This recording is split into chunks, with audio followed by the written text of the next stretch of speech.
They had that problem last time, I think, too. Yeah. Hey, Gus, can you hear us? Oh, look, his name. I didn't know that. He's smiling. Maybe he can hear us. Gus, we don't hear you.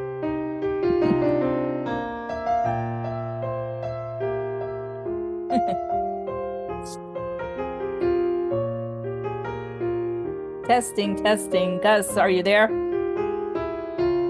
Well, I guess he'll figure it out. Yeah. How have you been, Kimberly? I am taking care of my father, so I'm have just been really tired, and I may have to step away at some point during this call, so I'll have to explain that when our meeting starts. Is he here in the coast or back east somewhere? No, back east. Oh gosh. Yeah. Oh, that's a lot. Yeah. Yeah. But it's important. Oh, I know. I didn't do that for my mom. My brother was the one who lived back east, so he did most of the heavy lifting till near the end. You know. Yeah. Yeah. So far we're sharing the responsibility, but Now I hear noise. Nice. I don't know if it's just the room noise. Looks like they have quite the crowd.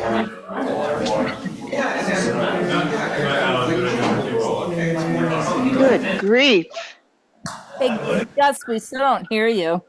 Must stand. Yeah. 605.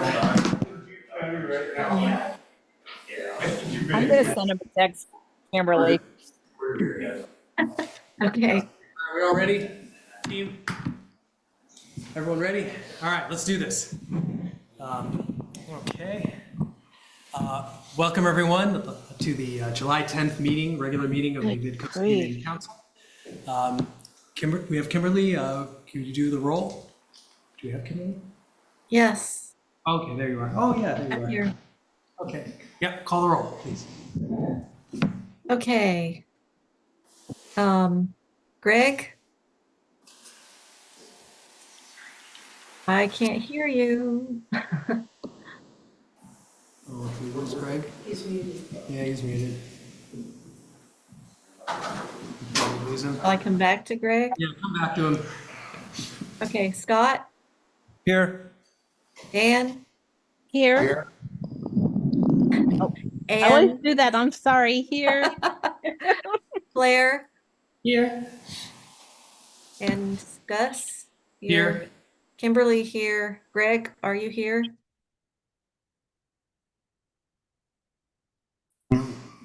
I'm still not hearing anything. Did you hear Greg? His image went away. Oh, it just moved. It just moved. He's muted. Yeah. I don't know if it went to. Greg, you muted. Yeah, I'll Well, if text you him. can't hear us, we have a quorum. Okay. We have a quorum. Purposes of that. Okay, great. So first, let's do Board of Supervisors reports. We have Marcel with us. Thank you, excuse me. Sorry. Oh, wait. I think I'm supposed to make an announcement, right? Okay. Yeah, right. 'Cause So- you're remote. I am attending remotely under the Just Cause provisions of AB 2449 because of the caregiving needs of my parent. And I am attending from a private room with a closed door. And there is no one in the house under 18 years of age. Awesome. Thank you. We need that from you, Greg, too. Yes, that's true. We do need that from Anne. Anne, you want to go next while we wait for Greg? Unfortunately, I do not have that memorized, but I am under the same provision. However, I am here due to illness, and so I will be participating remotely. Thank you. Yeah. Thank you, Anne. Thank you. And there is no one under the age of 18, and I am also in a closed room. Great. Okay. Perfect. Okay. And Greg will join us when he joins us. Okay. Marisol, go for it. Hi, everybody, thank you. My name is Marisol and I work with Supervisor Ray Mueller. I'm the staff who will be participating in these meetings, for those of you who have not met me before. I did have two brand new announcements. The first one is that we're going to be having an event for, it's basically sponsored by the Parks Department. I don't think I see Nicholas here, but it's the Memorial Park 100th Anniversary Rededication and Luncheon. So the supervisor will be there and he will be speaking. I can send a copy of the flyer if anybody needs it. I'll send it to Gus and Greg. And then the second thing that he wanted me to share is that we are looking into having a concert at a park. I don't have any more details other than that, but if you have any questions, feel free to send me an email, or if you have any suggestions, feel free to send me an email. And those are just the only announcements. The other thing that I wanted to add is that I will be leaving early as soon as possible. I have another meeting tonight, which is scheduled tonight. So if you do end up having any questions for the supervisor or for me, I would appreciate it if you can send them to me via email. The council does have my email. Somebody would be able to pass those on to me. Thank you so much. Thank you. Thanks for coming.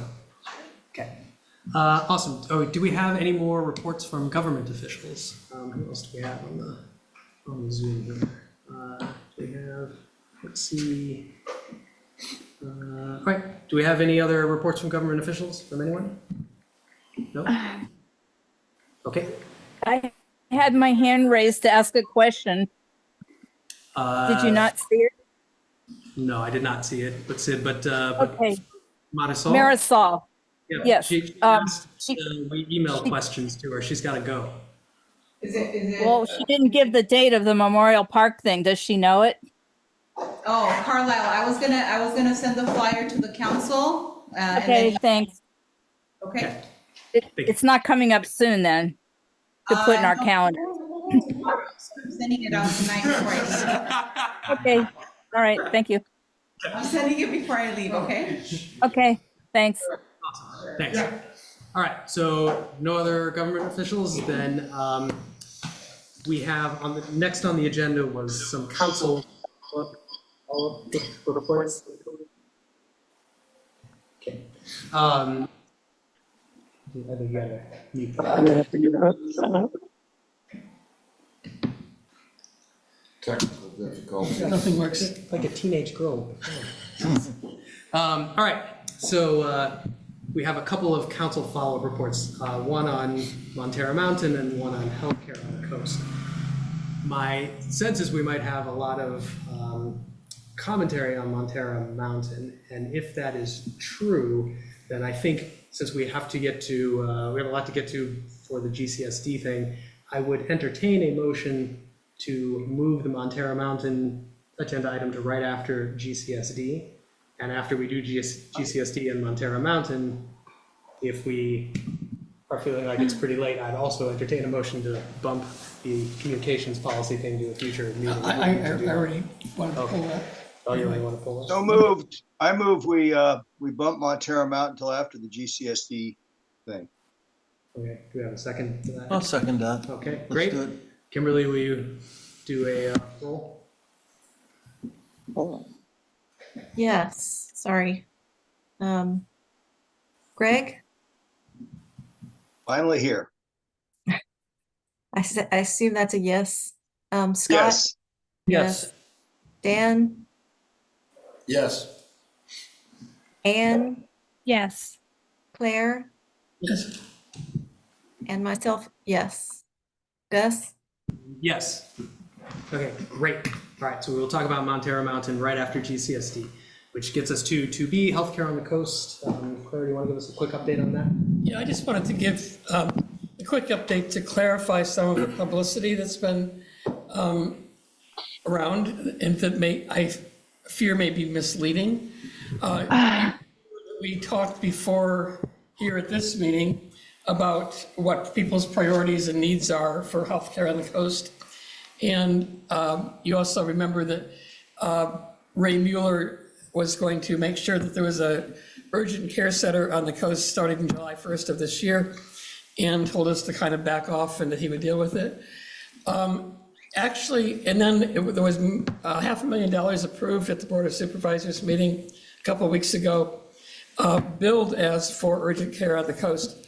However, what it was actually for was to allow the Dignity Health Clinic, which is on Main Street in Half Moon Bay, to hire a physician and other staff to provide non-appointment services, not urgent care, starting perhaps in September for probably about a 6-month trial period.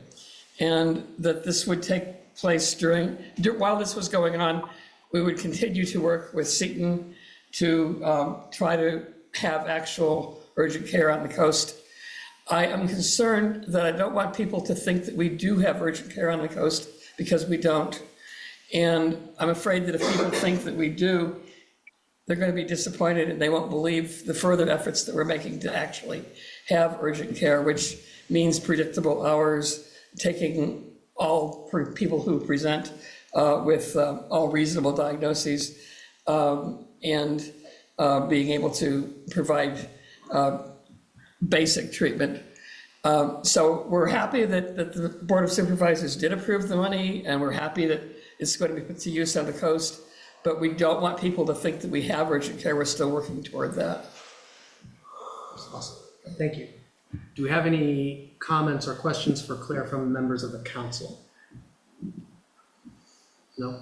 Any public comment on Claire's update about urgent care? Okay, going once, going twice. Okay, great. Then that gets us to so closing that agenda item and moving on to public comment on items not on the agenda. So does anyone have, okay, someone does that, Len. Looks like. Hey, Len, go ahead. Yes, I'm a party to appeals that were submitted to the Coastal Commission for the actions on the multi-asset road project. They primarily centered on parking in and around the Silver's Beach area. And the same thing occurred when the city of Half Moon Bay did it. So from the Coastal Commission standpoint, they found that they have 3 appeals. One from the city of Half Moon Bay about the Surfers Beach area, one from us, that's Catherine Slater Carter and myself, about the Surfers Beach area, and Caltrans has submitted appeals on certain actions from the city of Half Moon Bay. In taking that under consideration, they've said that we believe there are significant issues, this is Caltrans' statement, so we will be doing a de novo process. What that means is their staff will examine the situation and come back either as early as August or as late as November to bring the situation forward and basically to put together what they feel is an appropriate process step. Okay, thank you for that update. And thanks for your continued efforts on that, by the way. All right, next I see Sid. Len, is there any kind of information? I haven't seen anything on Nextdoor for the public to send information into the Coastal Commission about, you know, their opinions about the project or anything, or is that not needed at this time? I have a conversation set up with Coastal Commission on Friday, and I expect to get more information at that time, and then I'll pass that information forward. Will you put it on Nextdoor so people can send letters if that's needed? I'll probably submit it through the MCC's webpage or whatever. Okay. Thank you. Yep. Thank you. Any other public comments on items not on the agenda? Going once, going twice. So, okay, closing public comment. Now we're moving on to the consent agenda. We've got lots on the consent. This time we've got minutes from June 12th, an election resolution, because we have 3 seats coming up in November, the county funding agreement that formalizes our funding process with the county, a letter supporting Harbor District's erosion grant application, and a letter supporting continuing operations for age-friendly coastside. Yes, Claire? I'd like to pull 2 items. Okay, which 2? I'd like to pull the Harbor District one Okay. and the memorandum of understanding with the county. Okay, all right, so pull those. Anybody else want to pull, Kimberly, yes? I think we have to pull the minutes because unfortunately it's my fault. I don't have them ready. Okay, all right, so we pull those. Okay, so we just have the election resolution and age-friendly left. Anybody will pull anything from those?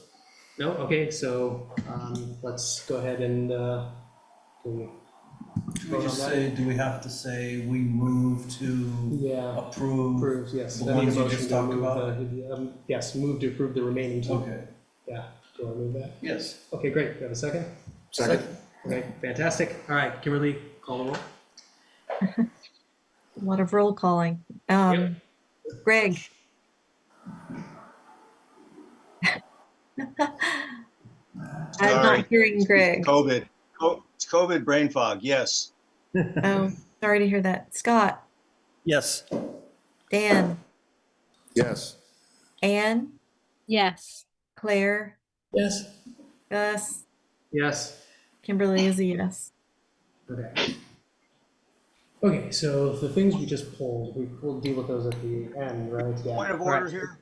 Yeah. When I joined the meeting, Mhm. I should have announced I am attending tonight's meeting remotely pursuant AB 2449 because a contagious illness, in this case COVID, prevents me from attending in person. Sorry for that delay. No worries. Thank you. Okay, so we will deal with the rest of the items later. That gets us on to regular agenda. So we are moving fast. GCSD. We have a presentation No, I on. think What? general public comment. Did we skip that? We already did that. No. I don't think you did. Yeah, it was Len and Sid. Oh, okay. Len made a public comment. Yeah, that's the question. Yep. Sorry. Okay, so GCSD. So you guys ready to give us a presentation? Excited to hear it.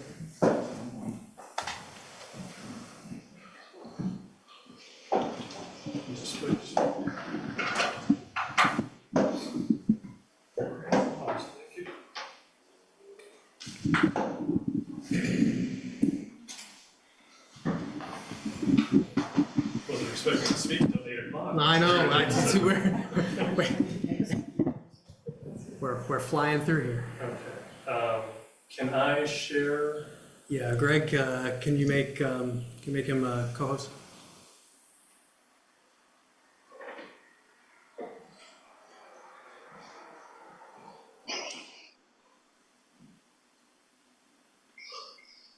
Hope we didn't lose him again.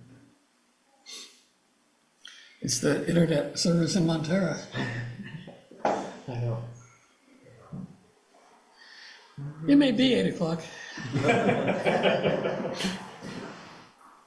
Any framing for us while we wait for?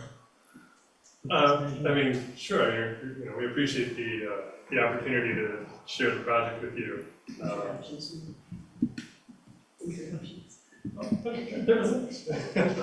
Oh, there he is. Greg's working. My name is Tom Conroy with Kikuchi Painful Design Group. I'm a senior associate. Gus, Yeah. Gus, your co-host. Who did you want to share it? I made you co-host. Yeah. Oh, fantastic. I didn't know I had that kind of power. And, we've been working on the project with the district since December of 2017. All right, how do I make an individual person able to?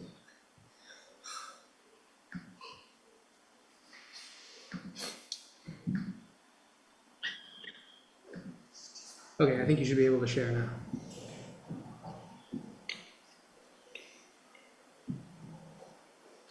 Yay, there we go. Okay. I want to thank you for your thoughtful letter on the mitigated deck deck. In advance of tonight's meeting, I not only read your letter, but I also watched your deliberation on writing the letter. So I'm keenly aware of the thought and the intensity that you put into writing the letter. Your comments, like those of any of the other individuals or state and government agencies that have provided them, are kind of the culmination of this public input process on the park and community center that began nearly 10 years ago when the residents of the Granada Sanitary District voted to invest their governing board with powers to provide parks and recreation services. And in fact, just weeks after the then Granada Community Services District took over, they issued a survey to all residents in the district on proposed recreation activities and services as it began to develop its priorities for serving the community. And by the time the preliminary design work was presented and conceptual plans presented to the board in June 2020, the park and related discussions on a potential community center had already been placed on 18 separate district board or parks advisory committee agendas, and were supported by 2 very well-attended community outreach events, including one down on site, as well as an open community workshop held at the school just down the street. In addition, there were at least 15 different public notices, such as district emails, half-a-day review articles, and posts on Nextdoor. And about a month after the board approved the preliminary concepts, in early August 2020, a large 8 feet by 4 foot billboard sign was posted on site right at the intersection of Obispo Road and Avenue Portola, specifically requesting public input on the draft plan. And at that same time, a postcard containing the conceptual park graphic was sent to all district residents, further soliciting feedback on the proposal. Design refinement continued on the project, and minor updates were presented to the board in May of 2021 and May of 2022, as well as April 2023 and October 2023 at the full board meetings. And with every public update to the board, the sign on site has likewise been revised to ensure the public remains aware of progress.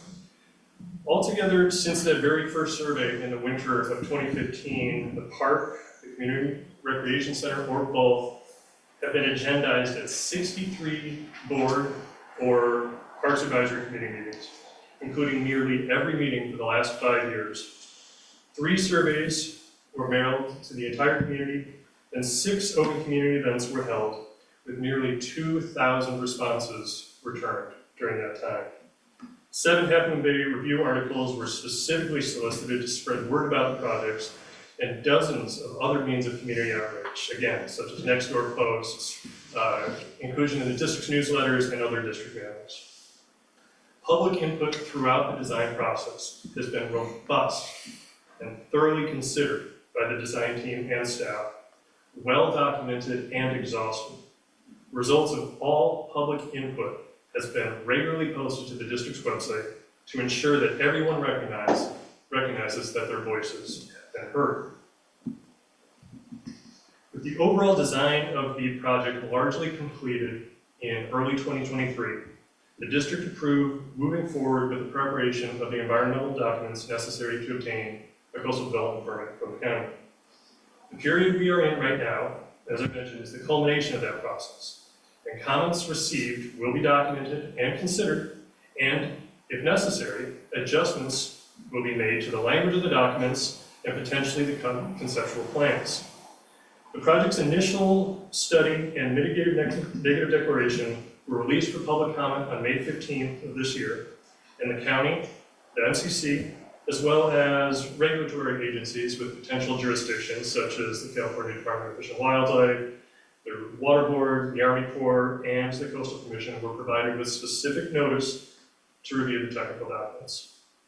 While all letters and messages that arrived during this public comment period are welcome and will continue to shape the project, it's worth noting that this period is not specifically intended to obtain additional design input, but for agencies and individuals to comment on the project's technical documents. Nevertheless, certain items have recently been brought to the forefront of local discussion on the project, and there are a few elements that are worth highlighting specifically. First is the park. The district largely concurs that decisions made by the county and the city of Half Moon Bay in approving Caltrans multi-asset roadway rehabilitation project have the potential to impact the entire coast site community, but most directly El Granado residents. As you know, current board president Nancy Marsh provided a letter acknowledging these challenges in the recent appeal of that project filed by Midcoast residents. Mr. Erickson mentioned tonight that this repeal has been accepted de novo. It is certainly disappointing that Caltrans environmental documents did not analyze or even identify the loss of parking throughout their right-of-way. Perhaps the fresh review will address that oversight. A portion of the current dirt lot owned by the district is wholly insufficient to accept the 100 or more cars that may be affected by Caltrans actions. The Granada Community Services District is not the City Council of El Granado, but is a special district tasked with providing sewer, sanitation, and parks and recreation services for its residents. The district cannot be responsible for resolving issues or funding solutions for a Caltrans project on lands that's split between the County of San Mateo and the City of Half Moon Bay. After initial consultations with county planning staff, the design team learns that a new, properly designed parking lot in its current location, by which I mean the dirt lot, would have a capacity of only about 45 stalls due to county requirements and buffer setbacks from the existing riparian areas. During the project's active design phase, residents consistently requested the same or less parking for the park. Accordingly, the access to the park's active recreation areas since the first public presentation in June of 2020 has been relocated centrally.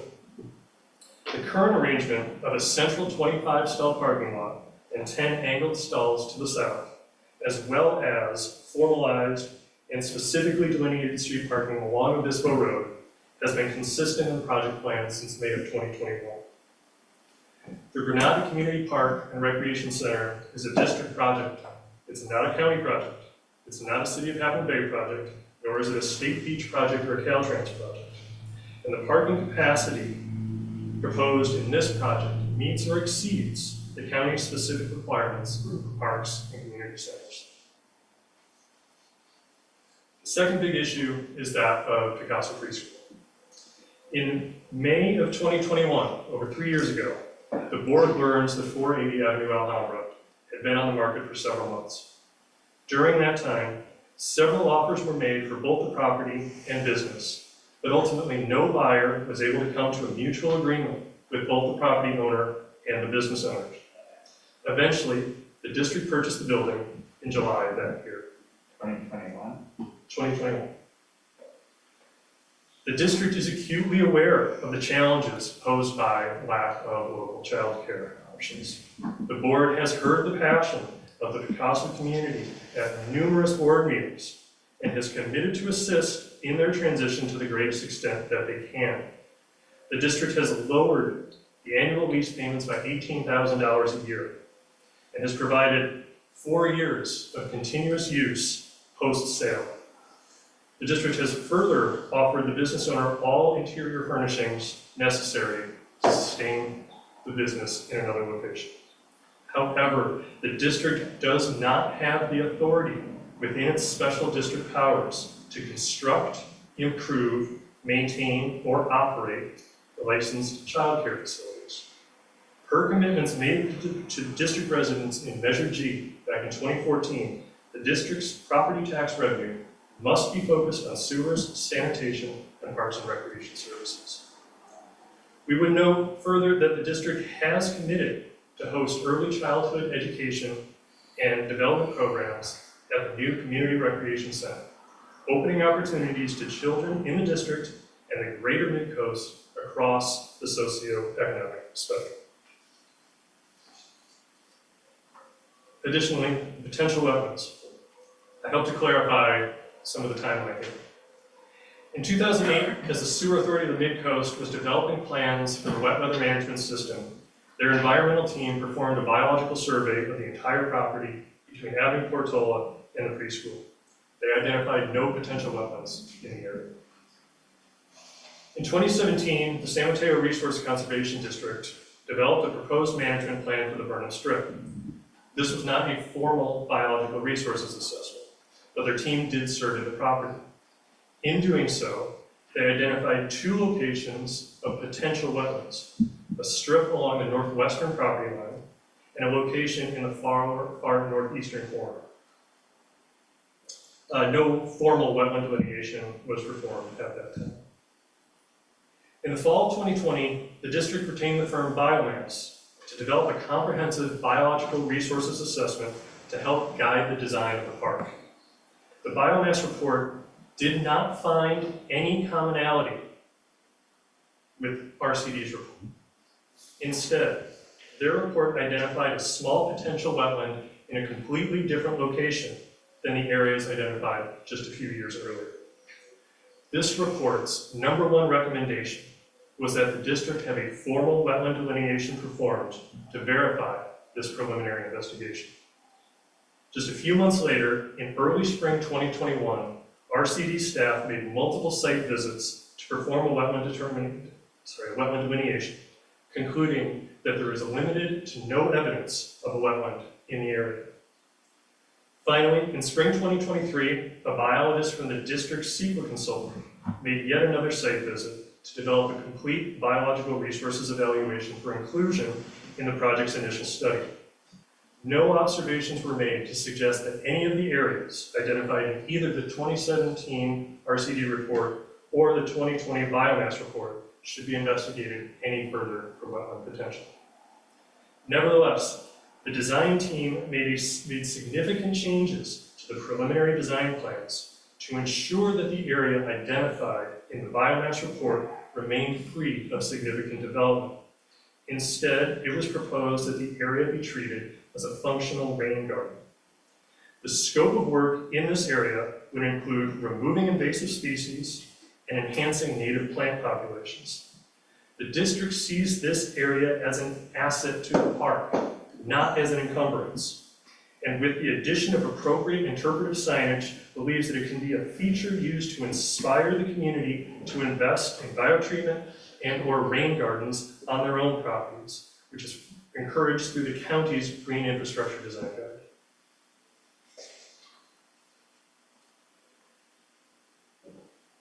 To sum up, we recognize that the information we provided here tonight is not going to satisfy each and every concern that some folks have.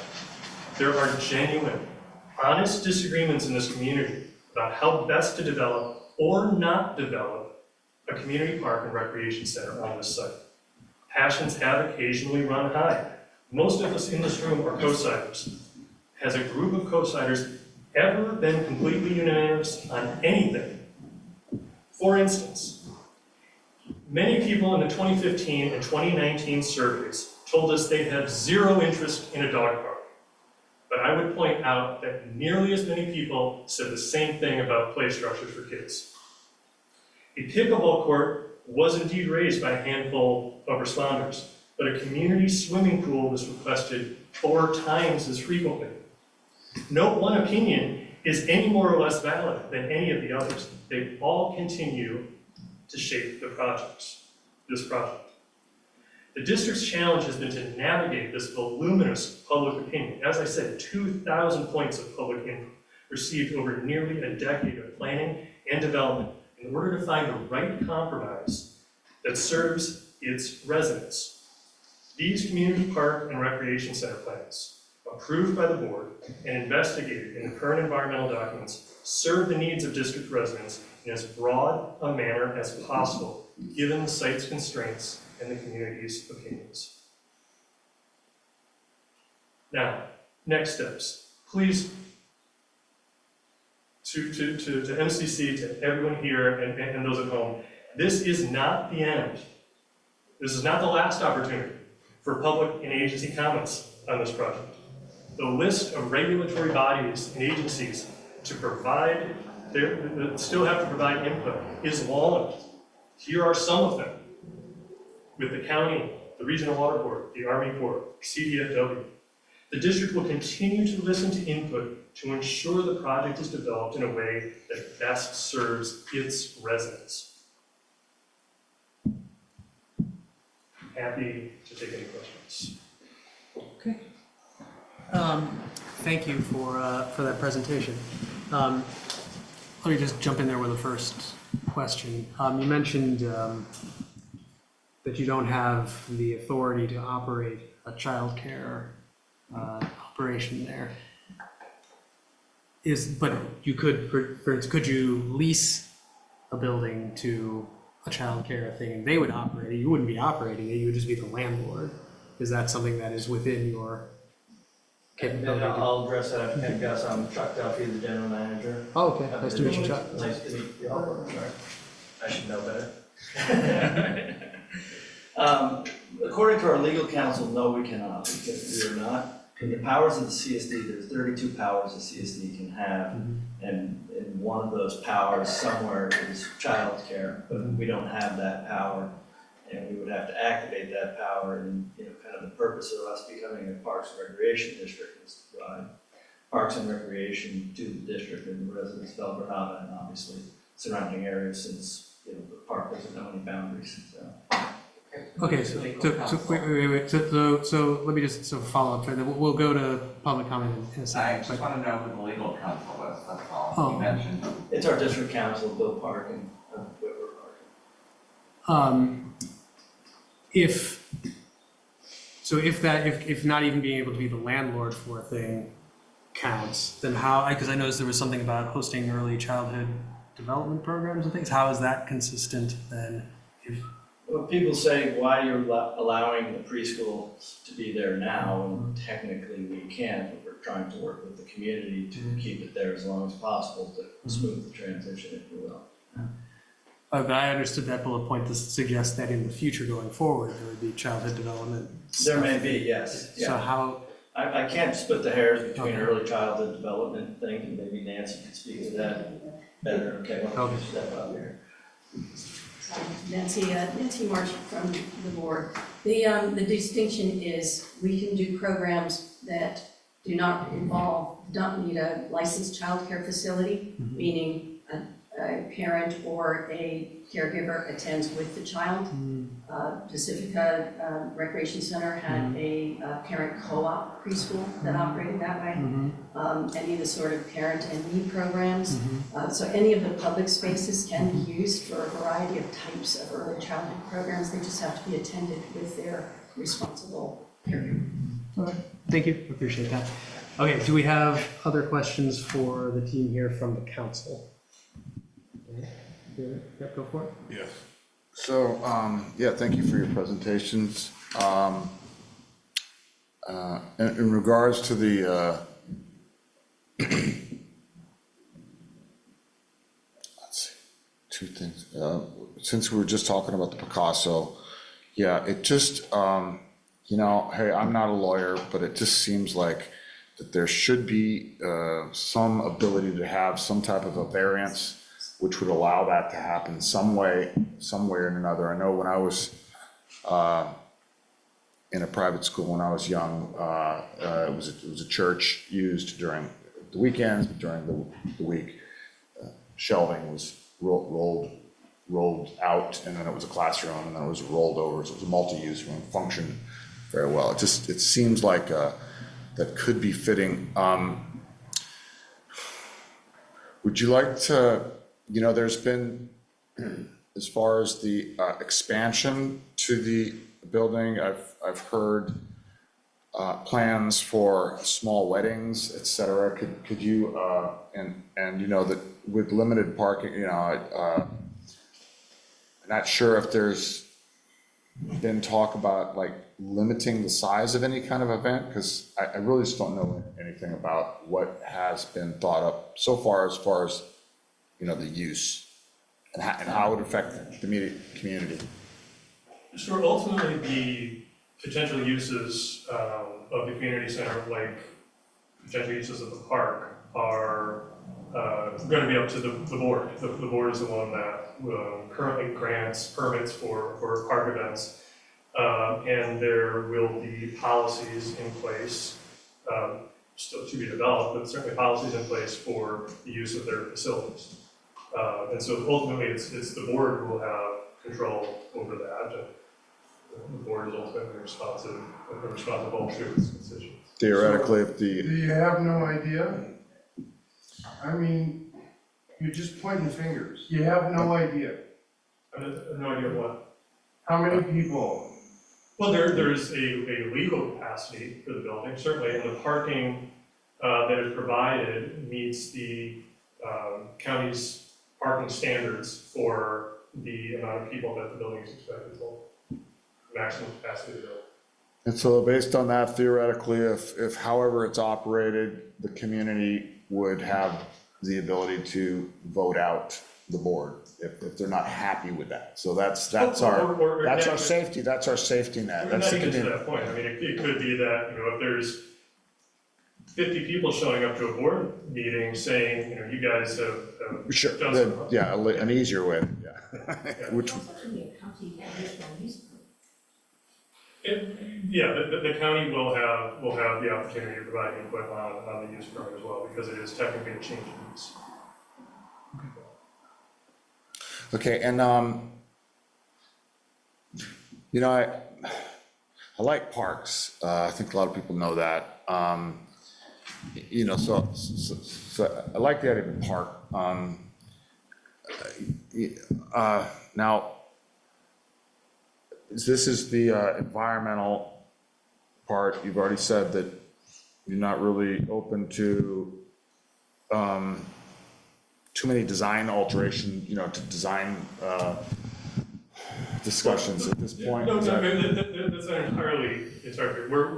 We continue to be open. This is a living document. Okay. And you are not alone in providing or wanting to provide design input. So don't say that. It's just that this specific period is intended for comments on the Right. Right. So, I just have issues with the diagonal parking because, that road is, Obispo is used, and having the diagonal there is, I can see it already, people stopping and waiting and then backing up, traffic. So I just find that diagonal, it could be, add complications. I said, let's see, and I asked you before the meeting that has there ever been any consideration of like, bringing the beach, having some sand, enhancements or sand areas, kind of flow the beach into the park, because right now it seems like just a delineation between, just a straight line and not a natural. But you've said that nothing has really been brought up yet to the board or your firm. That's correct. Okay. That's never been addressed in any. Well, in the future, I'll probably be bringing that up. But the angled parking. So Yes. in that long list of agencies and permits still to be obtained, the most significant one, of course, is the coastal development permit. And through the process with the county review, all of the county departments will have the specific opportunity to weigh in and provide comment. So in this case, Public Works and Engineering. And any final plan will have to meet the county standards and best management practices for traffic and parking on road services. Okay. And I just found it interesting that some years, it was determined there were potential wetlands, and then some years there were not. I'm not a biologist, although I do know it gets wet in there. Heavy rainfall seasons.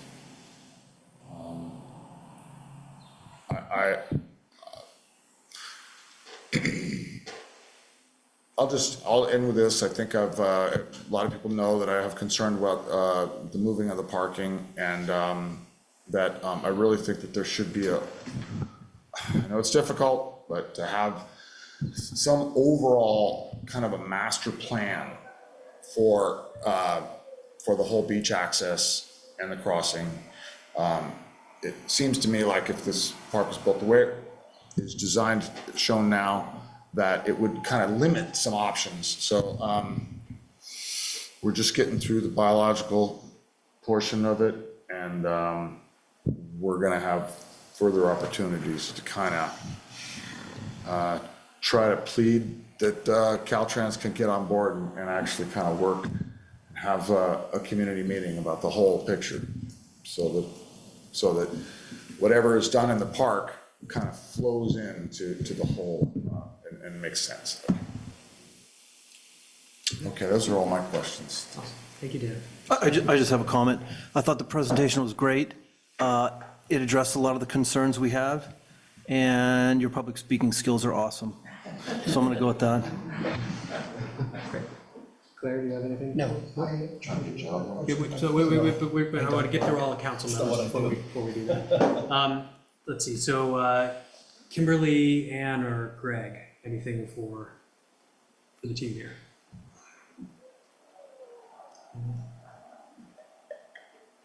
Sorry, I had to switch computers. My computer's failing. I don't have any other comments. Okay. Anything from Ann? Grace, hands up. Yeah, I'll get to Greg Okay. last. No. No. Okay. Thank you. Then Greg. So I want to be sure I understand the process here, and it's probably COVID brain fog. So when in this process will things like the financial plan be reviewed? When will the traffic impacts be reviewed?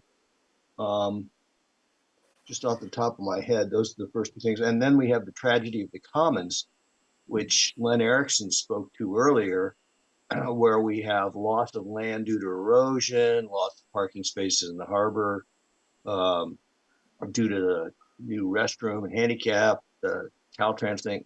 So those are three major issues.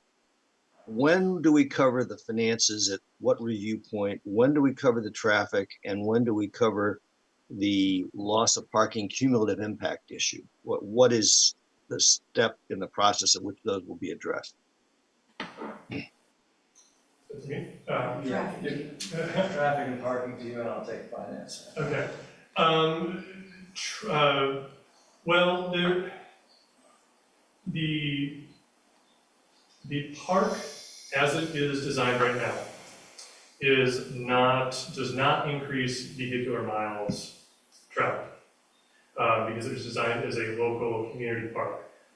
It does not contribute to VMT on the road, and that VMT number is what the county uses to determine if a traffic impact management plan is required. Because this project does not increase vehicular miles traveled, the traffic impact plan is not required. And I think it was something that you had mentioned in your letter as well. But Dan just pointed out with angular parking, you're going to impact traffic, and there's safety risks for people backing out of those spaces. Yes, well, I mean, I think the specific geometry is looked at during the coastal development permit process. But the overall impact on the community is what's looked at during this environmental review process. And that's, I don't remember, section 21 of the environmental documents, section 3.21, I think.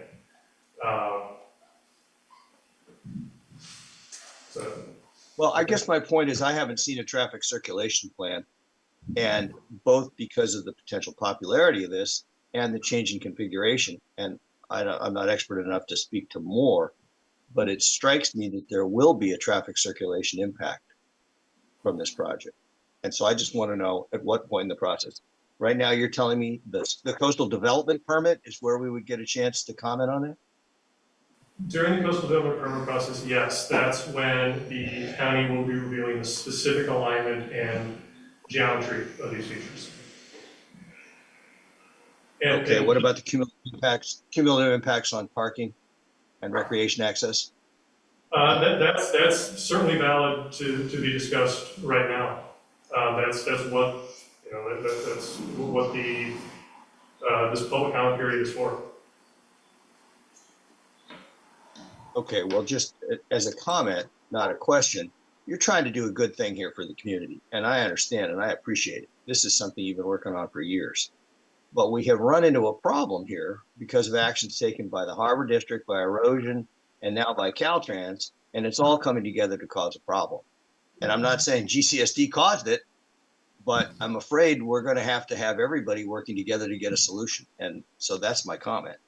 And if now is when we're supposed to testify to that, the only thing I could say to the Planning Commission is this is an unresolved issue and we need it resolved before these plans are approved. That's just my personal opinion. I believe that's valid, and I think the county planning staff supports that. The county planning staff knows this is an issue. I don't want to speak for them, but I think they may have been blindsided by the pushback that the Caltrans project received. And so I am quite confident that through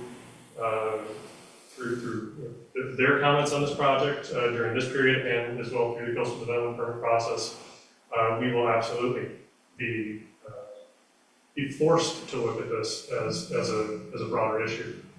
But I would reiterate that the Granada Community Services District does not own Caltrans land or county land or the state land where these issues are happening.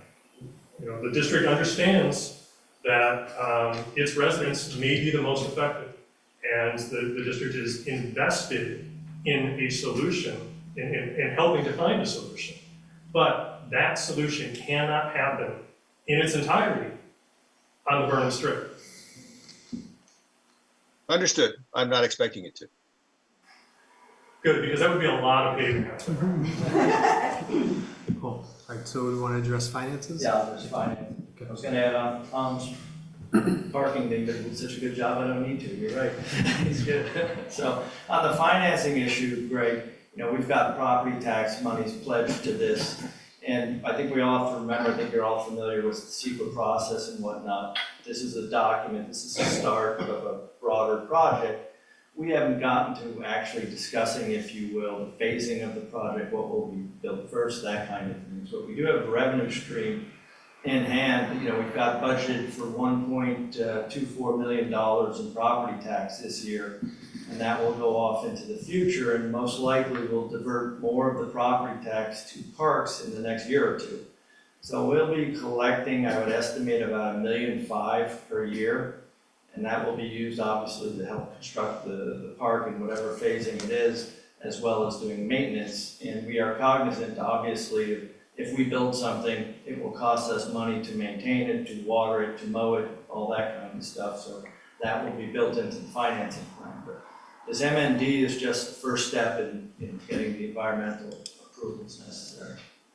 So the financing plan is a separate step. And Chuck, you're more familiar than I am with the problems we've got with Half Moon Bay and the lawsuit and the other potential financial threats facing our district. So I just look forward to understanding that later.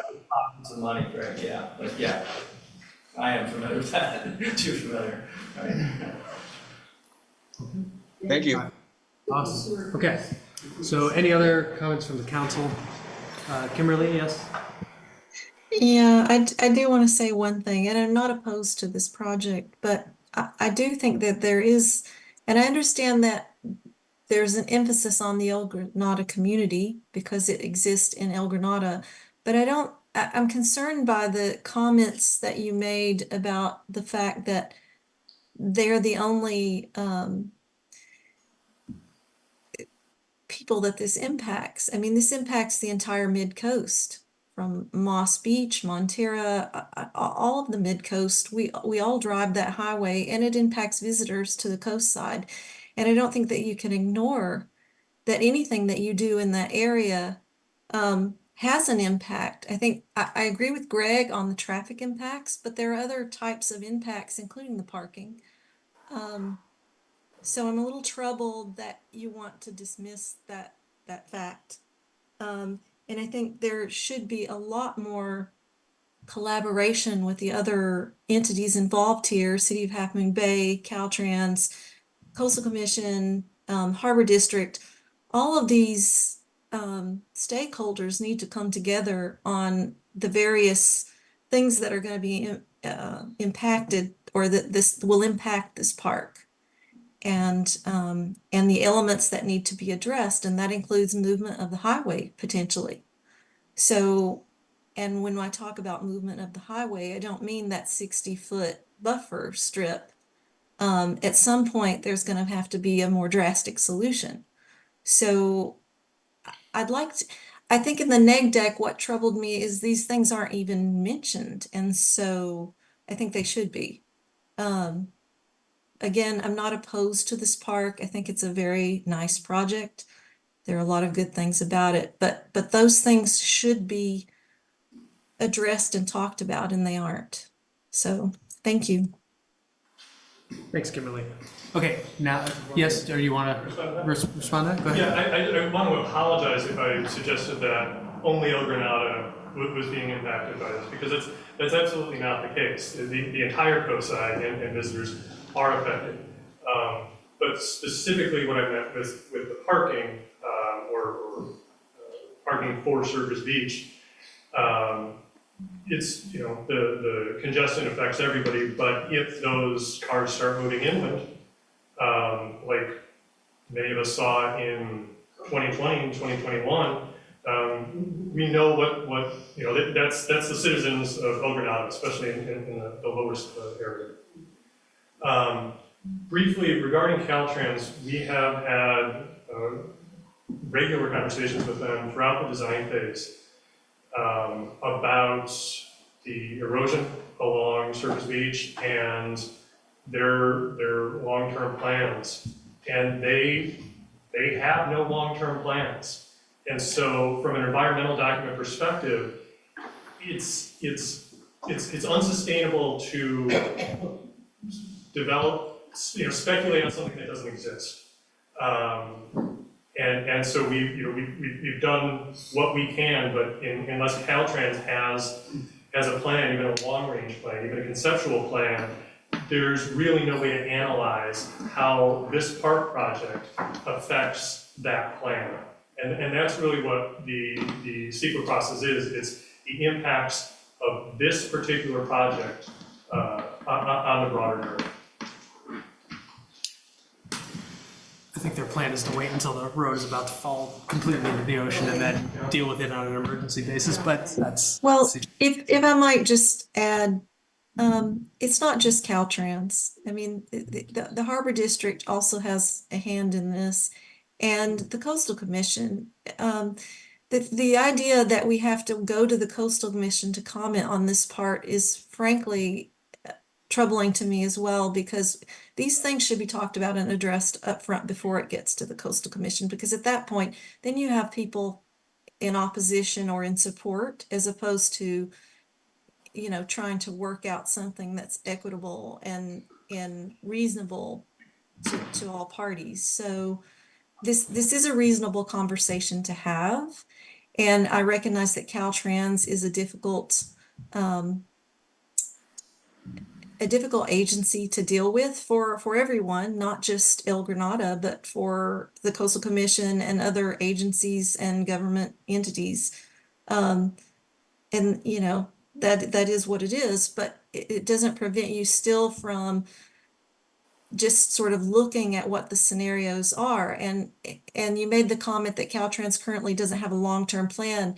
In their current expiring permit for surfers for the area at Surfers Beach, the Coastal Commission actually asks them to produce a long-term plan. And to my knowledge, they haven't done very much, but they are required to. And so when this permit is renewed, I expect that the Coastal Commission will probably reiterate that request. And at some point, there will be a plan on the books. So you can't just ignore that these things are coming down the pipe. And I think the neg deck needs to recognize that these are possibilities at a minimum. Okay. And you want to... Quick. Okay, go ahead. Quick questions. So, I understand, I see the trail from the, going from the south side of the park out towards the Coronado, and that the location of that trail is very close to the creek, and so it may be too soon to have thoughts on choosing, well, I guess I'm concerned about the complications of having the trail so close to the creek. You know, the trail slipping in, whatever it takes. I just wanted to mention that on record. I guess, you know, it still can be put in a different location as time moves forward. As far as the dog park, is it possible to ask, survey the dog community to see if they would prefer to have a smaller enclosed with whatever environment, I don't know what the plan is for the environment, you know, whatever the, you know, I guess the poop's gonna be scooped up by hand and thrown in a container, but, you know, the urine is just gonna have to eventually go into the creek, I guess, versus having it more spread out. My guess is that the dog community would rather have a larger open space, not contained. That's my guess. Has that survey, is that survey possible? I was gonna say, anything's possible. Okay. We haven't surveyed the dog community specifically. Okay. Nancy, you wanna jump in? I just want to note that there are, as far as dog waste and your concerns about contamination, there are best management practices that are often employed in dog parks where, like they're graded to an infiltration trench rather than surface flow or anything like that, which allows contaminants to be treated biologically before they get into the ground. It's kind of a pretty straightforward grading, technical grading issue. And one last, you know, currently in this this whole area. Just add something just on the Okay. dog park. The dog park was sort of a late add in our 2020 collection, and it came about the same time that the dog community for Quarry Park was moving toward total off-leash and no fenced area. And so this came back a little stronger than it did in the initial public feedback, as for the people whose dogs aren't appropriate for a full off-leash, and they wanted a fenced area closer than having to go all the way to Smith's Field. And so this is fairly small and fenced to keep the dogs in that area, because they didn't want, people who wanted this were people who couldn't use the full wide open off-leash area. Okay.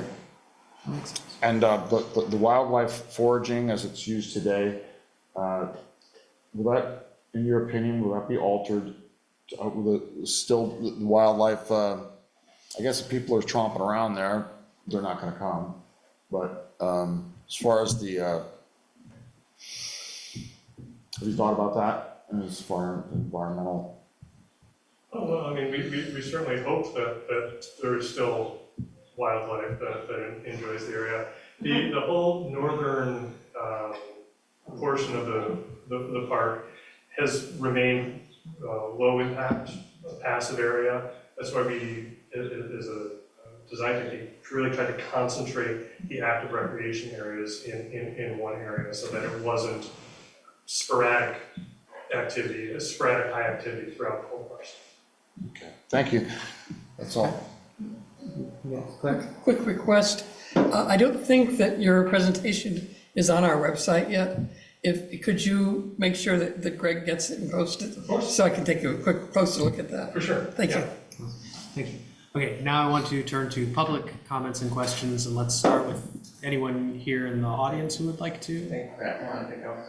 I have, there are a number of residents that I've talked to Could you, myself. I'm sorry, could you come up to the mic that way the people on Zoom can hear you better? So this is very minor and very picky, but a number of the residents in Elbernada and myself are concerned about the bathrooms. We feel it's if you build it, they will come sort of project. And we've all seen bathroom fails, public bathroom fails where maybe the first night they have toilet paper and so, but that's about it until the next time it's seen. Is there a plan for how this is taken care of, as well as, I mean, the sheriffs aren't gonna do much more with this area at night than maybe shine a light on it. Is there a plan for how we're gonna deal with that, possibility of that sort of?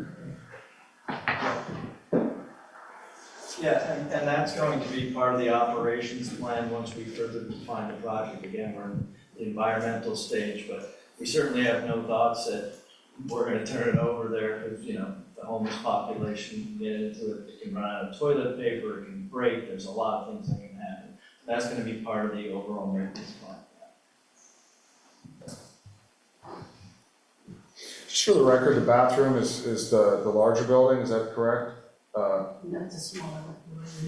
There. There's one on the north side and there's one, it's up to the Oh, rest is of that the an parking lot. older plan? It still has the north side. Oh, yeah, there's only one restroom facility, which is located centrally, right next to the parking lot in the current plan. When the community recreation center was brought into the project in the north end, public restrooms were added, accessible from the exterior of the building for that reason. And what is the other larger building? That's skate ramp. That's the Okay. skate ramp. To the skate. How many stalls are in the building? How many bathrooms? Is it just two or? It's, we haven't decided yet, right now it's sized for 2 to 3. Do we have any other comments or questions from folks here? Yes, go ahead. I just had a minor question about, Your name, sorry. that's right, Name for the record. Aiden Brewster. I just had a quick question I was hoping could be clarified about the determination that there would be no increase in VMTs. How was that reached? Because I mean, it seems to me, even if it's used by the community, you know, the parking lot, and as an attorney in the past, I've done CEQA litigation, and you have some understanding how that determination is made. It seemed a little bit surprising that I guess the determination was that there would be no increase in VMTs, even if it were a local project. Trying that over. Sure. Our office is a landscape architecture office. We did not do the analysis. I would have to refer back to the documents. I don't know how the super consultant made that determination. Yeah. That would be really great to have in writing. Sure, yeah, I'm happy to send that. I guess my concern is I know how CEQA can be, so it seems like something that, you know, might be good to make sure that they look for. That's all from me. Thank you. Are there any other comments from? Okay. Yes, go ahead.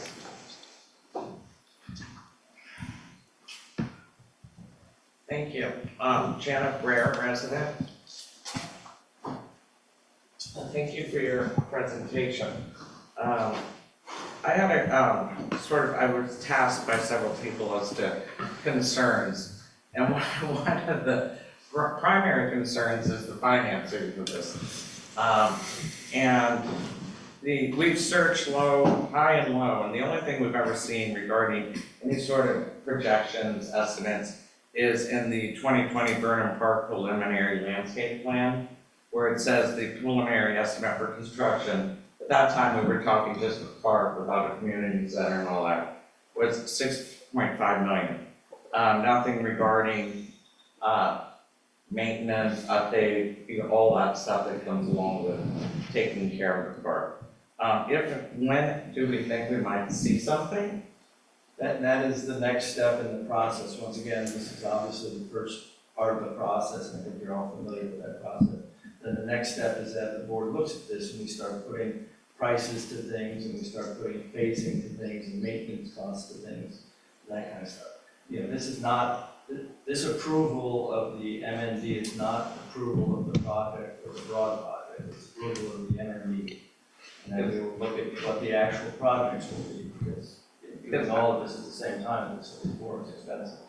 I think this, yeah, we talked about phasing. I think it's a concern because you're sort of planning this thing, you're submitting the plans, and that's one of my next questions. You get the money Without first. any idea as to the cost, and that was one of the questions, have the plans been submitted to the county? And if so, why aren't those plans posted? And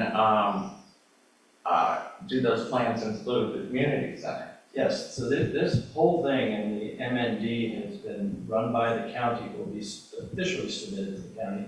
We've sat down with multiple meetings with them to discuss what we're doing. They have seen this plan, they have seen the draft MND, and we will do an official submittal, but that won't happen until the board approves the MND. Yeah, one of the concerns is, for example, Fred, and I know a lot of other people in the community, we started with a survey based on this plan. There was a park, everybody's pretty, okay, park sounds good. All of a sudden now they bought Picasso, and we're having a community center.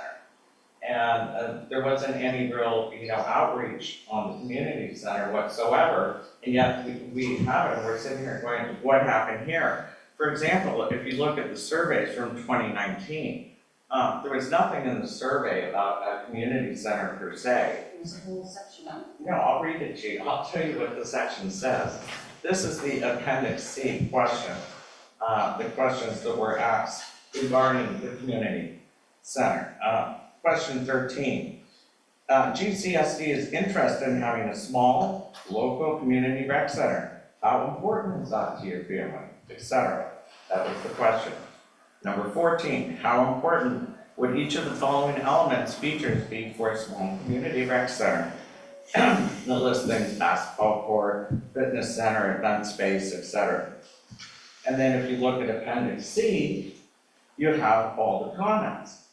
Now, there's not a single comment here that said we want to have an event center where we're going to hold weddings and have electric music to 10 at night.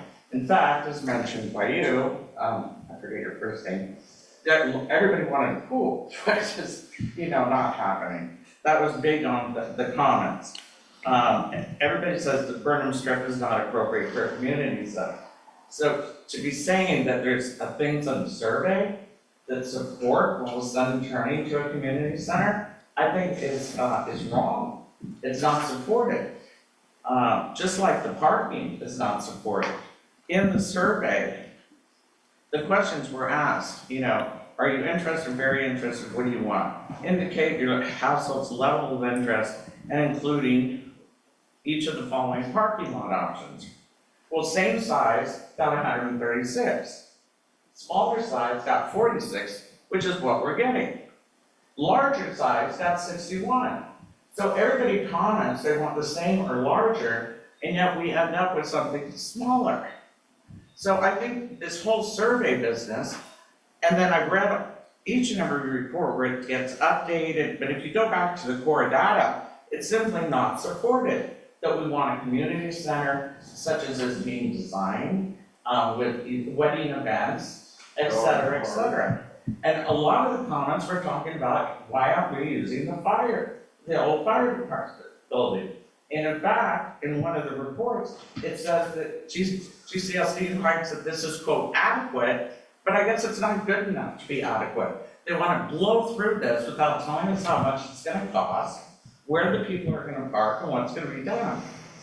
And then finally, I think parking's been talked enough about. This financing that you talked about, my understanding is that the revenue stream that you're counting on is nothing that can be counted on.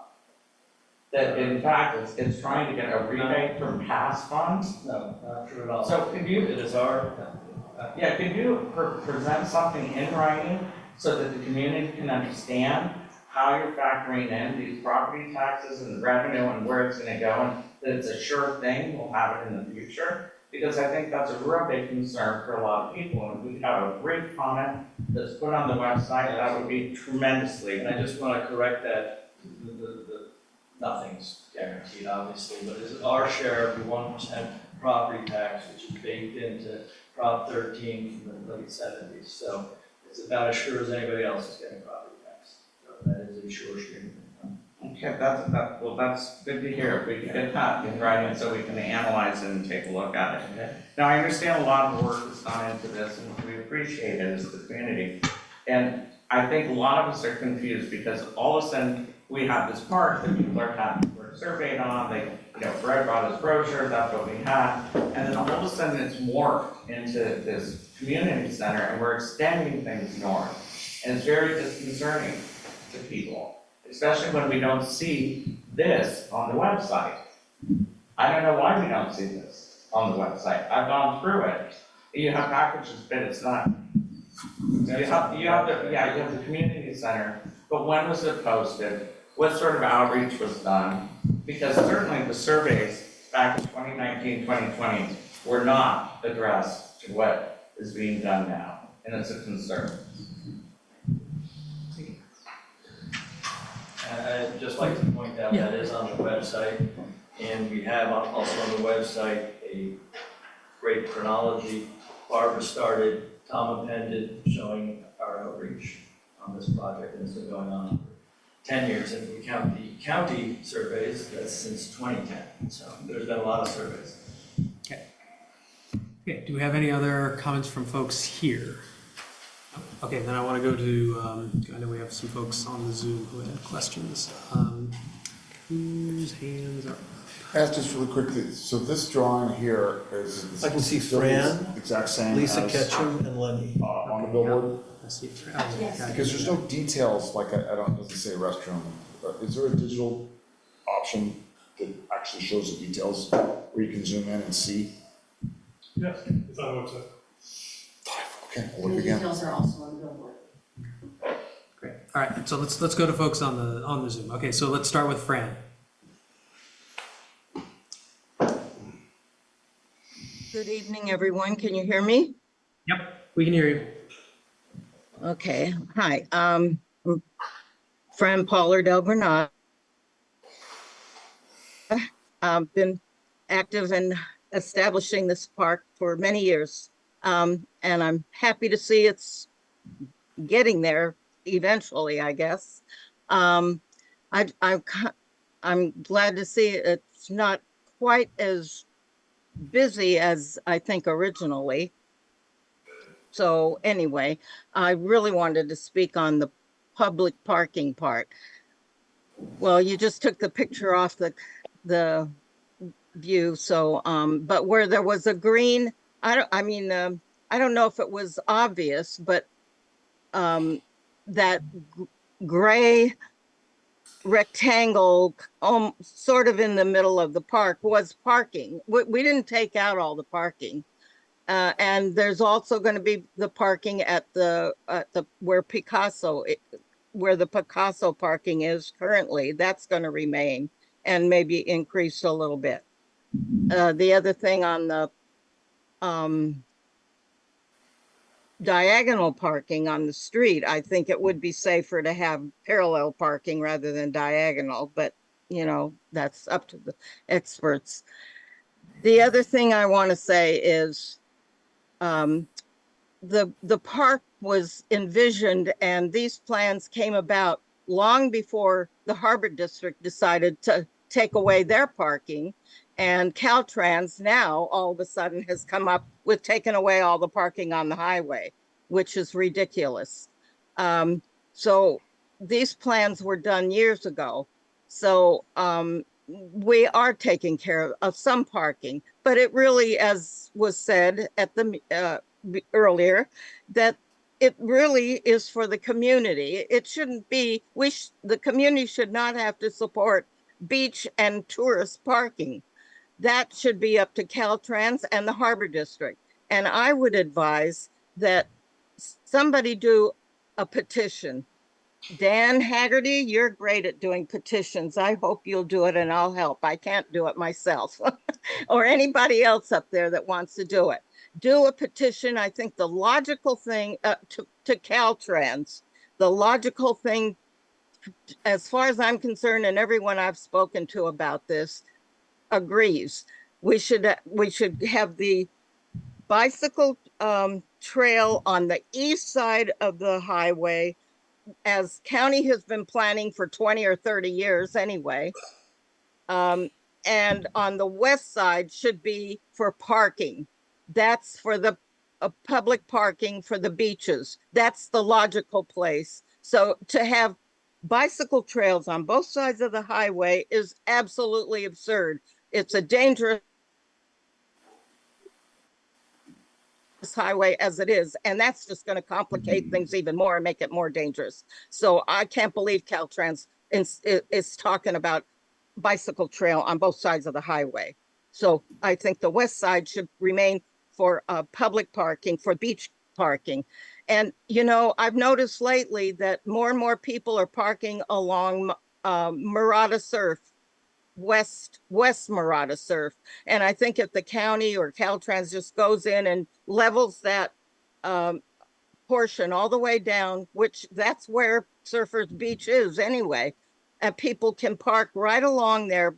I'm talking about south of the signal, the El Granada signal, and there's a lot of parking. They can park all the way down Murata Surf west, on the west side. And that would provide lots of parking, and parking should be allowed on the west side of the highway, all the way wherever it's needed and wherever people normally have parked from Montera to Half Moon Bay. I would hope Half Moon Bay, where it's Harvey tonight, where are any of the Half Moon Bay people so that they are in on this? I would hope that everyone would agree to that. That seems like the logical thing to do. And I know logic isn't always considered these days, but I hope that would be the thing we do. Thank you. Thank you, Fran. All right, let's go Lisa next, then Chris, then Lenny.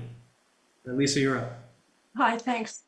My comments are not directly related on the park, but peripherally the parking issue in the area in general. The Harbor District at the RV park there. And anyway, so I never hear, and this is so surreal, I never hear in any of these conversations and concern about the bike lanes, is that the Harbor District spent $8.5 million last year purchasing all the property they did not already own on the west side of the highway between Capistrano and Sam's Restaurant. All of that. They already owned down to the greenhouse. Now they own all the way down to Sam's.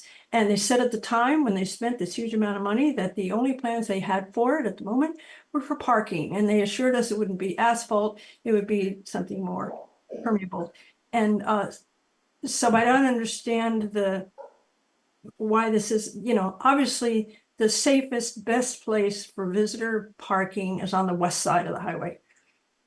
Also, there was a comment this evening about that the old fire station in El Granada could be a location for a community center, and I want to make everybody aware that the county has leased that building to the sheriff department, or the Harbor District leased the building. No, the fire district. Geez, yeah, the fire district leased the building to the sheriff department long term, so that's not in play. And lastly,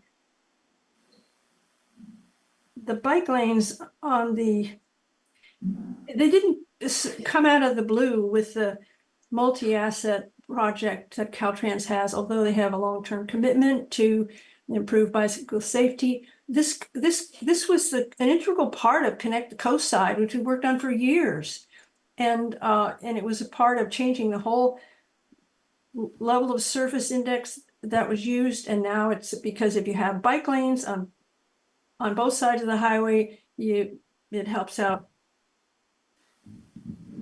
with those calculations. That's all I got. Thanks. Okay, thank you, Lisa. All right, Chris, then Lenny, then Sid. All right, you're up, Chris. Hey, thanks. I'll touch briefly on traffic. Seems to be a lot of effort on the part of GCSD to say, oh gosh, we didn't know what Caltrans was going to do, and it's not our problem to solve. And I don't disagree with that, but in the context of CEQA, you are obligated when you're planning a project that is near other projects that are being planned by others and have a cumulative effect, you are obligated to evaluate that cumulative impact. So I encourage you to do so. What I really want to talk about is to correct some of the misconceptions and misstatements that have been made here and previously about wetlands on the property, and particularly the seasonal wetland and its connectivity to the northern unnamed drainage.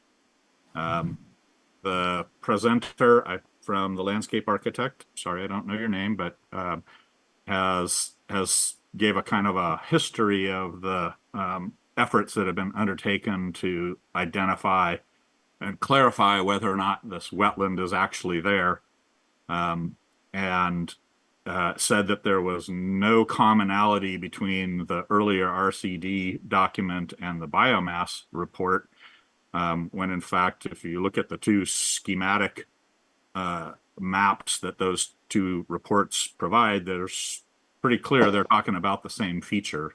It'd be pretty hard to say that if they disagree slightly, that means that there's no wetland feature there. It has always been interesting to me why the biomass report was not relied on for preparation of the ISMND, because it's a far superior and far more rigorously documenting biological resources there, and it's much more complete. In around 2020, it was just shelved by GCSD and never referred to again. In fact, Montrose, the firm that prepared the biological resources report that was used for the MND, never mentions it. And that's kind of improper in the context of CEQA guidelines. You're supposed to use all available information that you have on whatever CEQA issue you're looking at. You're compelled to look at all the best available science, and the fact that biomass is just kind of tossed in the circular file has the appearance of cherry picking the report that supports the plan that you already had drawn out on paper. When the GCSD then had the Resource Conservation District come out and do a wetland delineation in 2021. And again, the landscape architect here said that they came out for several days of field work. In fact, they came out twice. The documents that support their report, they have field data sheets, actually say that the reason why they had to come out the second time is because they forgot to bring a shovel the first time. That's a kind of an essential tool for a professional conducting a wetland delineation and preparing a competent and qualified report from that. There are so many deficiencies and inconsistencies and contradictions in this report. I've written up a summary of the problems with that RCD wetland delineation that's almost as long as the document itself.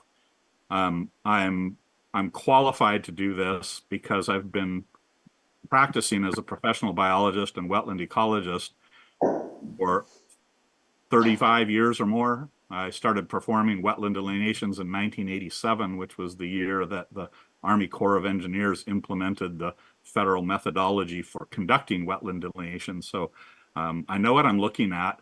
I know what I've been looking at for several years out there. And the vegetation, the hydrology is, quite apparent. It's I don't understand why you guys are denying that it's there when all you have to do is walk a block across the street and take a look at it. There was water standing in that feature up until May of this year. There was drainage from that feature that went toward the highway and then took a 90-degree turn to the south and flowed all the way down to the northern unnamed drainage, where it connects to that drainage and discharged to the ocean. Those are all things that, lines of evidence that say there is a wetland there. The other lines of evidence are that I've identified, a preponderance of wetland indicator species in that area. It's not just a couple of grasses or a couple of weeds or something like that. It's like 30% of the plant species that grow in that feature are natives, and 2/3 of them are wetland indicator species. Very strong indicators that you have a feature there. How Montrose missed that is inconceivable to me, because the feature actually shows up in photos that they include in their report. And I'll wrap up by saying that giving a nod to the existence of something there that's kind of wet by turning it into a stormwater treatment facility, the rain garden, is not a proper acknowledgement of that, or use of that area. You can't take a actual wetland and turn it into a rain garden. The idea of rain gardens is to treat water before they are discharged into jurisdictional wetlands. So you've really got to take a close look at this. I'm happy to help. I live right here. I'm more familiar with that feature than anybody, I'm sure. And I can take you to the site and show you, at least right now, what remains of it, since it was just, again, mowed into oblivion. But I'd be happy to do that, and I really urge you to take this seriously, because it's a matter of jurisdiction. It's a matter of regulatory implications on the project, and it may be small and it may look insignificant to people, but you still have to play by the same rules, no matter its size or its perceived value. So, thank you. Thank you, Chris. All right, Lenny, then Sid, then Leonard. Hi, everybody. Thank you for being here. I have a couple of comments, and anyone who doesn't think that this park will not create more traffic is probably not living anywhere near it. But I live on the edge, right where Picasso School is, and as it is right now, even without the park and the community center, on weekends, the residents can hardly even get out because it's bumper to bumper, especially since Waze directs people to come inland to avoid the traffic buildup on Highway 1, which is at measure F. I mean, this is definitely going to impact the community, the people along the front in particular. So the traffic is going to be increased. People coming along Highway 1 are going to want to come over when they see all the activity on this small area, which I have jokingly, I have to joke about it. I have called it Disneyland, but I have to joke about it. But every idea on here is a wonderful idea. I love dog parks. I'm a San Franciscan originally, and they have a lot of really good dog parks. But a dog park here really concerns me because it's in combination with children, an area where children are, and people. I think it's too impacted. These activities are high intensity. Dog parks, to me, seem like high intensity facilities.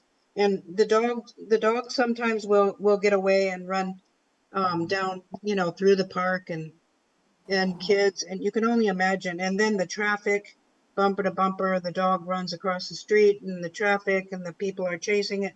You can only imagine the fiasco that at times it will create. I hate to be negative because I just Oh, you were don't want born to it, Lenny. Pardon me? Pardon me? That was just somebody who was unmuted. Don't worry about it. Keep going. Okay. So yeah, I love dog parks and I love dogs, but I just think it's unsafe to have a dog park right close to a bunch of people, a bunch of children and and people who are, you know, for the safety of both. Okay, and then the restrooms, I was kind of, I could have bet, you know, oh, I could have bet they would have put the restroom right in the middle of the park, you know. Really? Yes, really. So they built a restroom over, as everyone could see, the palace on in the most beautiful spot, the visual part of the public access section of the Harbor District RV lot. They built the palace restroom over there, and I have a good view of that. And I'm going to be pretty irritated to see another view of a. I hope it's not going to be a palace. Can you tuck the restroom somewhere else, please? Maybe on the side by the parking lot, so people can go to the bathroom before they get out of, after they get out of their car, and then go play or something like that. But not right in the middle of the Burnham Strip Park. Jeez. Okay, I know some people think it's a beautiful thing to look at a restroom, but I don't. So the parking, the dog park, the restroom, I'd love to see a dog park in its own spot, so that they have, the owners and the dogs have peace and safety, and no one else is necessarily around. So thanks a lot for that. Plus, there's going to be a restroom across from my house by Picasso School too. I mean, you know, why don't we put that one out in the middle? You know, I'm being sarcastic. I just have to try to find some humor in this. Thank you. Thank you, Lenny. All right, Sid, you're up. Then Leonard, and then Kate. I really was interested in what the person named Chris had to say, but I didn't get their last name, and I'm hoping maybe they can type their name into the chat and their contact information. Also, I agreed with what Fran had to say, and the bike lanes on both sides of Highway 1 are kind of overkill. When I moved to the coast in 1988, everyone parked on the west side of the highway. And then lo and behold, one day Half Moon Bay painted that curb red, and there's no parking signs, but everybody doesn't park there anymore. So I don't know if they got that approved by Caltrans or what, but I don't think that's technically a real legitimate no parking zone on the west side. So I would agree with Fran and say that would be the best place for parking to be. And again, the Harbor District, since they have their meetings in the middle of the day, nobody really knows what they're up to. So I think I did hear that they bought one of the primary residence that's up near Sam's. And I don't know if they're really planning to put it as parking. There might be a hotel going in next to the beach house and Sam's. So, you know, we've got that to look forward to, but obviously Caltrans has kind of thrown a wrench into everybody's plans as far as Burnham Park goes. I do commend the GCSD for trying to provide something for their community. It is going to affect other communities, people who live in Moss Beach and Montera that have to run errands down at Half Moon Bay. It's already hell to get through there on the weekend. And that's all I have to say, but I hope the person named Chris will type their name into the chat, because I found what they had to say very interesting. Thank you very much. Thank you, Sid. All right, Leonard, you're next, then Kate.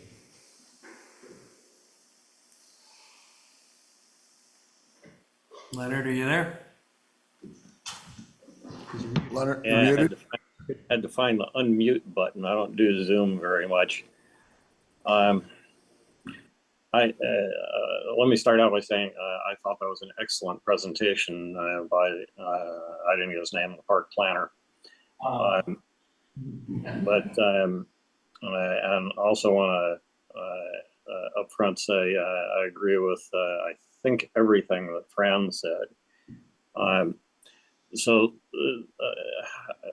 If I was going to comment on everything that I'm thinking about, you wouldn't give me the half hour for that. So I'm going to have to pick and choose some things.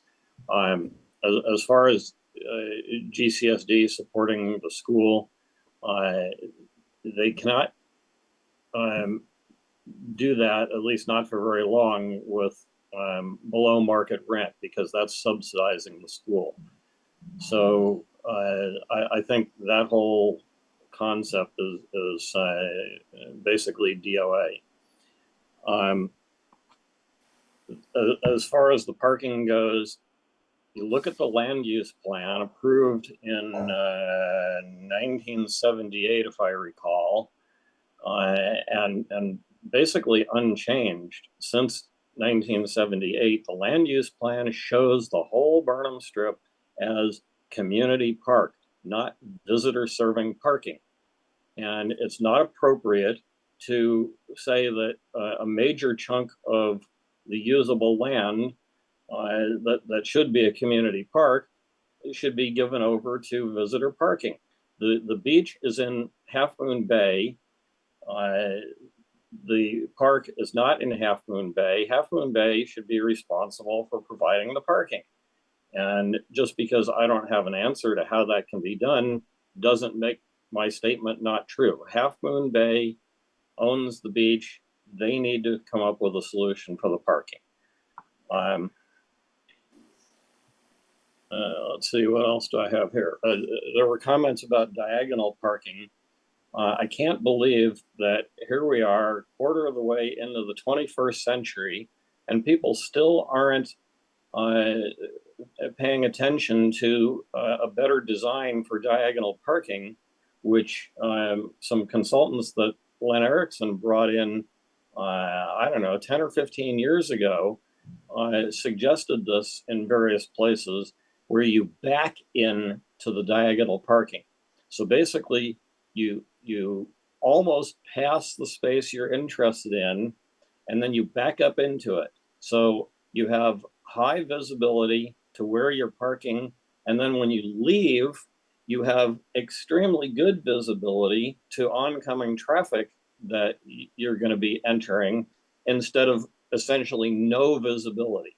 So I think that any diagonal parking that's considered, you have to do it the seldom used but modern safe way of backing in to the diagonal parking, and you can research that. There's a lot of evidence that supports what I'm saying.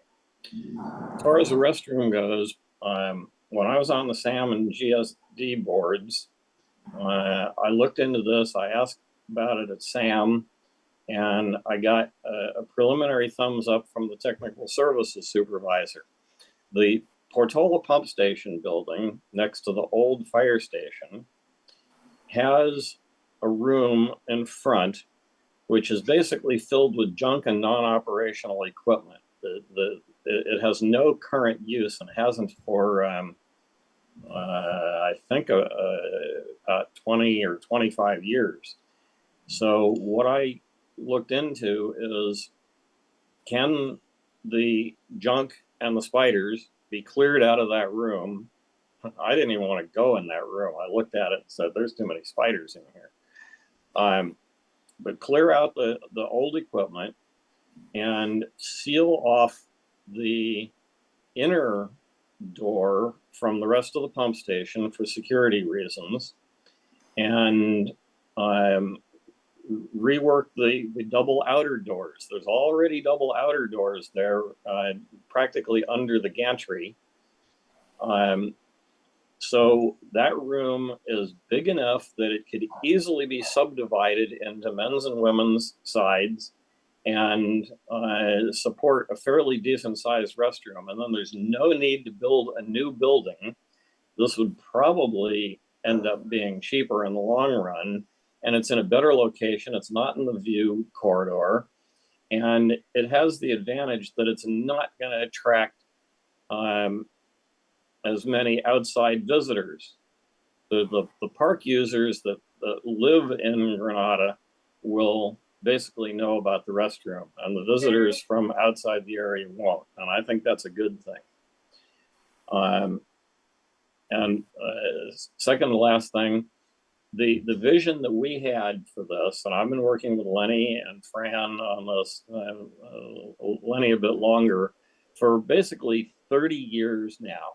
And our vision for this park always was Marina Green in San Francisco, which is basically an almost totally passive park where people come and do whatever kind of recreation they want on the grass. So hopefully this park is not getting too far away from that vision. The one final comment, Chris Rogers didn't make this completely clear. Wetlands indicia plants don't mean it's a wetland. It means, look here, this might be wetlands. So the wetlands indicia plants that he referred to, that means you need further analysis. It does not define it as wetlands. I had one more thing, but I forgot what it was. Oh, well. Thank you. Thank you, Leonard. All right, Kate, you're up. Hi, good evening, everyone. I'm Kate. I was born and raised here on the coast. I returned here to raise my family like many others who I grew up with. I'm only here to speak about the displacement of a highly utilized preschool. Children and families are part of this community and they matter. It doesn't make any logical sense to me or many others to evict a community service to build a community center. The community has already previously voted for early childhood education to be prioritized in this space. There is a possibility to have a preschool included in these plans. GCSD just doesn't want to do it because it will cut into their unnecessary office space.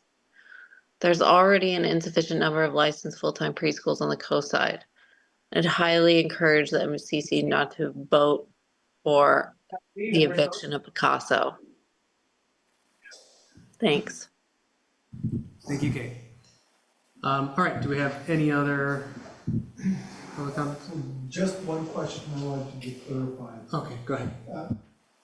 And you know the answer to this. Are we currently renting the Picasso preschool alternate? Yes, How are we able to do that now, but we're not able to do that in the future? we're breaking the law.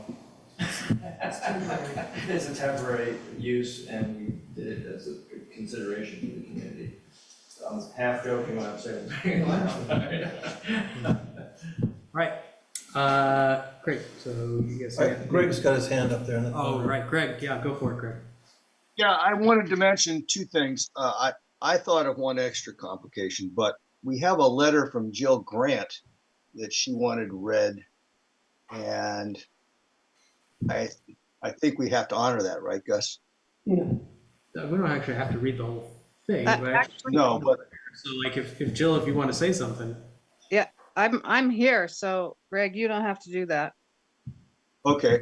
I can just speak, but thank you for that. Did you also want to comment, or was that it? I do have a comment, but I'll wait till you're done. Okay. Go ahead, Jill. Thanks, Gus. I actually have 16 questions, so I'll just run through them. The first question is, the site plan shows 2 locations where there's high visibility sidewalks and warning beacons. So one of those is on Avenue Alhambra, and it goes from Picasso Preschool across the street to Coronado. It's just west of Obispo Road, and the existing street lighting in the area are these soft amber street lights, and there's only a few of them. It's beautiful at night. So I wonder why this was not addressed as any significant impact or any impact at all, because it seems like a 24/7 obnoxious blinking light right by all the residences in that area would change the aesthetics of El Granada. And you know, lighting's very important to the residents who like to sleep, and having blinking lights coming through your windows all night is not really conducive to sleep. So I'd like to know why that wasn't included as an impact. That's question 1. Also, if you're going to put in these crosswalks and warning beacons, you should probably have a traffic and circulation plan, because that's going to change how the roadway is used. Second question is, I'd like to know what kind of construction means and methods will be used for the biotreatment facility in the wetland area. Is there concrete that's going to be used? Are the native plants that are there right now going to be retained? Will they be salvaged? If so, who's going to salvage them and hold them during construction? Question 3, how tall and wide will the elevated berms be in the strip, and how will this influence the hydrology of the site? Right now, when it's rainy and during the winter, it fills up on the Burnham Strip, starting with the wetland, and then it travels across towards the Caltrans right away, and then it makes a sharp, right turn and flows down into the intermittent creek and then out to the surface beach. So I want to know how those berms will influence the hydrology of the site. Can you describe materials used to make the multiple trails and the recreational trail? Are these paved? Are these shiny? Just want to know aesthetically what they'll look like. Question, why didn't you put all the infrastructure in the existing parking lot so it's out of the protected scenic view corridor? Seems like that big informal lot is got plenty of room for the basketball court. It's only a half court. The skate ramp, which is there right now, even a pickleball court could be squeezed in, and we could keep much of that parking. So I'm just questioning when did you make that turn? There's an April 2010 report that shows the parking was retained. This was the multimodal trail, I believe, report, and it has alternatives in it. 2 of the alternatives show the parking retained there. So it seems like we should have seen that coming, since this report was from 2010 and it's been discussed since 2010, as far as I know. The geotechnical report in the appendix of the ISM&D, can you describe the primary geotechnical concerns and how it will influence construction and costs? Question 7, why didn't the Montrose biological report include the LCP CCC protected beach strawberry? It's still there. You can walk out right now and look at it. The beach strawberry is in both the biomass and RCD reports, but it disappeared in this one, and I just want to know why. Explain why we can't change our powers to include a childcare. It seems like we could get support from the Board of Supervisors, and they could influence LAFCO and just add that powers, so that we could be like over the hill at the Hillsborough Highlands Child Care Rec Center, which is super cool. I looked at your map in Appendix A, and it calls out 2 12,000 square feet lawns, but there's 15 other similarly colored lawn areas scattered around this map, and it looks like lawn to me. So I want to know what the total square feet and acreage of lawn will be for the entire park. What kind of grass are you going to use? What kind of fertilizers, aeration, irrigation is required? Cost annually? Because I know grass does not grow very well on the coast. I can't think of one property in El Granado with a lush lawn. The only one I know of is over at in the harbor at the hotel, and it's surrounded by concrete and a very high fence, and they don't like people going in there because it wrecks the lawn. 10, the parking, it's a cumulative effect. It should be discussed. You can say it's not GCSD's responsibility, but you still need to evaluate it and discuss it. You need to talk about Caltrans removing all the parking on the highway. You need to talk about Half Moon Bay removing a lot of those spots with their improved parking area, and the RV park being renewed, and that takes away the original parking lot. Those things need to be discussed in this document so that the public is aware. Let's see. I also noticed there's still barbecue grills in the map, and I think I would like to know why we're retaining barbecue grills so that tourists can come here and light the strip on fire with their coals. It seems like that's not a very good idea.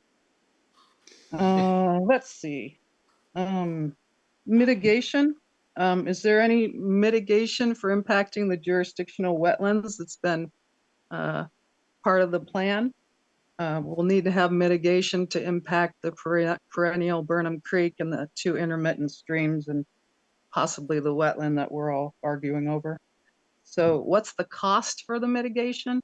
Are we going to do off-site or are we going to do some on-site mitigation? What are we going to do? And then why do we need 2 dog parks? Again, it's in the view corridor. It's mostly going to serve people that are coming from over the hill, even further, the Bay Area. People love their dogs. They love to visit a new park.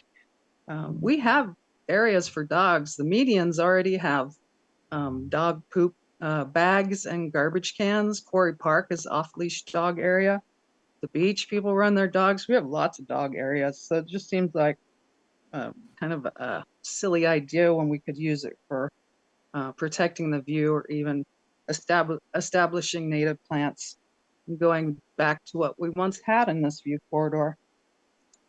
I also am concerned with the risk to beachgoers. I talk to surfers and they don't really like the thought of having fecal matter going out to the beach and into the ocean. So I think I covered all of them. Again, one of the big things is discuss the geotechnical report and how will that influence construction? What did they find out?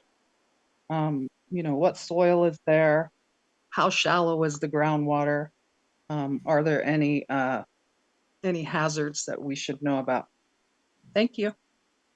Hey, thank you, Jill. You're probably going to have to email that list to the folks. There's too many questions to address, I think, in this forum. But okay, and then Greg, you had a comment, right? Yeah. First, I would like to say, I guess no good deed goes unpunished to the El Granada people, because thank you for trying to advance an improvement in our community, and welcome to an MCC meeting. But on a serious note, you can see there's a lot of factors here that potentially could delay this project. And I want to add one more that I think has a good reason that people forget about. Back in 2020, when we considered expanding the sewage wet weather storage in the Burnham Strip, which Granada has given permission for the SAM sewer system to do, we had a decision of whether we were going to expand by 200 or 400,000 gallons atop the existing 200,000 gallons. And I and others at the time lobbied strongly that if we're going to dig the hole, we ought to put the whole 400,000 gallons in there. And you may remember, due to the lawsuit, Half Moon Bay was refusing to pay and paying under protest, and they refused to agree to pay for the full extra 400,000 gallons. Within 2 months after completing that project, we had a rainstorm on October 21st, 2021. It came within 6 inches of overflowing the wet weather storage tanks. So we should have put the whole rest in. Now, I would like to take the opportunity for this delay to raise the possibility of putting the other 200,000 gallons in, although it's going to cost more than it would have if we'd done it to begin with. But we're going to need it, in my opinion, and I think we ought to put that back in there before we revise the park on top of it. So that's just one more thing, Chuck. I would try and make productive use of what seems like going to be a long, drawn-out process. Thanks again to you all for coming. I can see this is a very popular and difficult thing to sort out. Okay. Yeah, Dan, you have one more thing? Yeah, for not responding to any of the concerns of Jill's, I agree, not everyone. 0, nothing. It shouldn't. It was a long list. I mean, What's I don't know if you guys remember any of them. If you remember any of them and want to respond to any Maybe Jill has, I don't know if she can What's get the on. time limit for public comment? Pick numbers. It's specific. Okay. Yeah, and this is part, I can't respond to everything because I'm not an environmental expert, but this is the purpose of the M&D and the public review process, which the board, or I have extended another 30 days, they submit comments like this, like Gus says, it's 16 comments, it's a lot, and we don't have the necessary people to respond to them. That is part of the process. That will come in front of our board at our board meetings as the lead agency. So we will respond to those that were submitted then. Okay. Can you discuss the geotechnical report at least? We can do that at our July meeting, we can do it at our August meeting, we can do it, well, we can't do it at the July meeting, because we won't have the responses yet, but when the board considers M&D and the questions and the responses from the experts, then we can discuss it, yeah. I thought this was a meeting where we could ask questions on the ISM&D, and the geotechnical report is part of the appendix. That's part of the GCSD board purview, and M&D is the lead agency. We were just giving a presentation to the MCC board on the project and council. Jill, do you have a specific question about it? We don't have it yet. Okay, well, so what I'm hearing is we don't have the expertise to answer a specific question about it, but what I would suggest is send the list of questions. It'd be great if you copy us on it too, so we can be in the loop on it, and hopefully we can get some specific questions answered if you have specific ones about the geotechnical. Okay, I think we've got a good sense of what all the issues are. Obviously, it's a wide range of issues and a lot of divergent opinions, except I think we can all agree that Tom is an excellent presenter. I think that was one of the takeaways from the evening. So thank you all for coming, for listening, for addressing as many questions as we could. Really appreciate it. Just one thing. Really quick. Clear out. Okay, so I looked on the website. What I want to see is the detailed map. I want to be able to read it digitally. I showed you, I zoomed in as far as I can. I don't know if I'm the wrong one or not, but I just learned from Jill's testimony about the flashing lights and the bump outs and all. I didn't even know that. Anyway, I can't read. We'll take a look at that, Dan. You want labels and things like that on it? We have. Well, I just. It's on there. Yeah, but I can zoom in as far as I can, and I cannot read Okay, we'll it. check that out. Okay, We'll check thank that you. out. Okay. Thank you. Yeah, it's on there. Maybe it needs to be better though. Yeah, I tried to make it. Okay, great. Thank you guys. Really appreciate it. So awesome. We're gonna close this agenda item. Thank you. Okay. Thank you so much. Point of order here. Point of order. Yeah. What is our action on this agenda item? Nothing. It's an informative, right? I think this was gather community and council feedback on project. Yeah. So my question is, then what? We have it. We're here. And they got it. We sit here. We don't need to write anything. We don't need to send anything to anybody.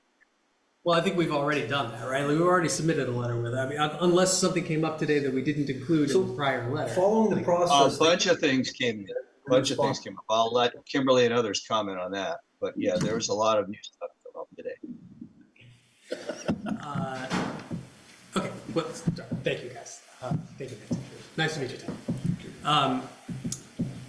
Okay. So Greg, do you want to head up a little subgroup on a short letter addressing whatever concerns that weren't already addressed in the previous letter?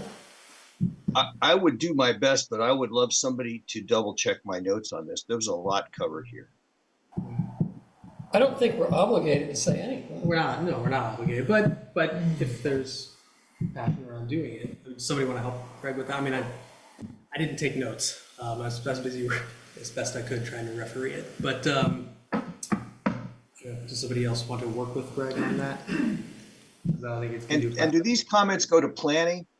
I think they do, right? No, you're not at that level. Yeah, I think these would go. So these comments only go to GCSD.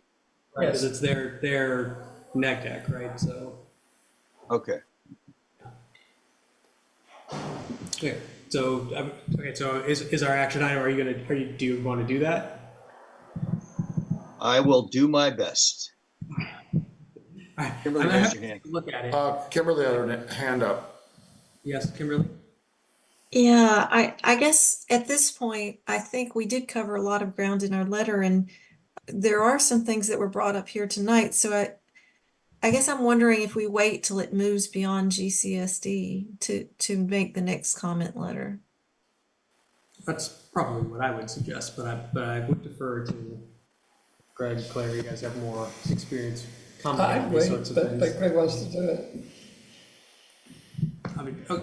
If Greg, if you want to do it, I think it's fine. Well, I think- just feel we got some actual good ideas and serious concerns here, and I hate to let the air molecules stop vibrating and then just forget everything that was said. Well, we're not responsible for everything that happens. A lot of people heard things tonight that I think they're gonna take with them and do things themselves too.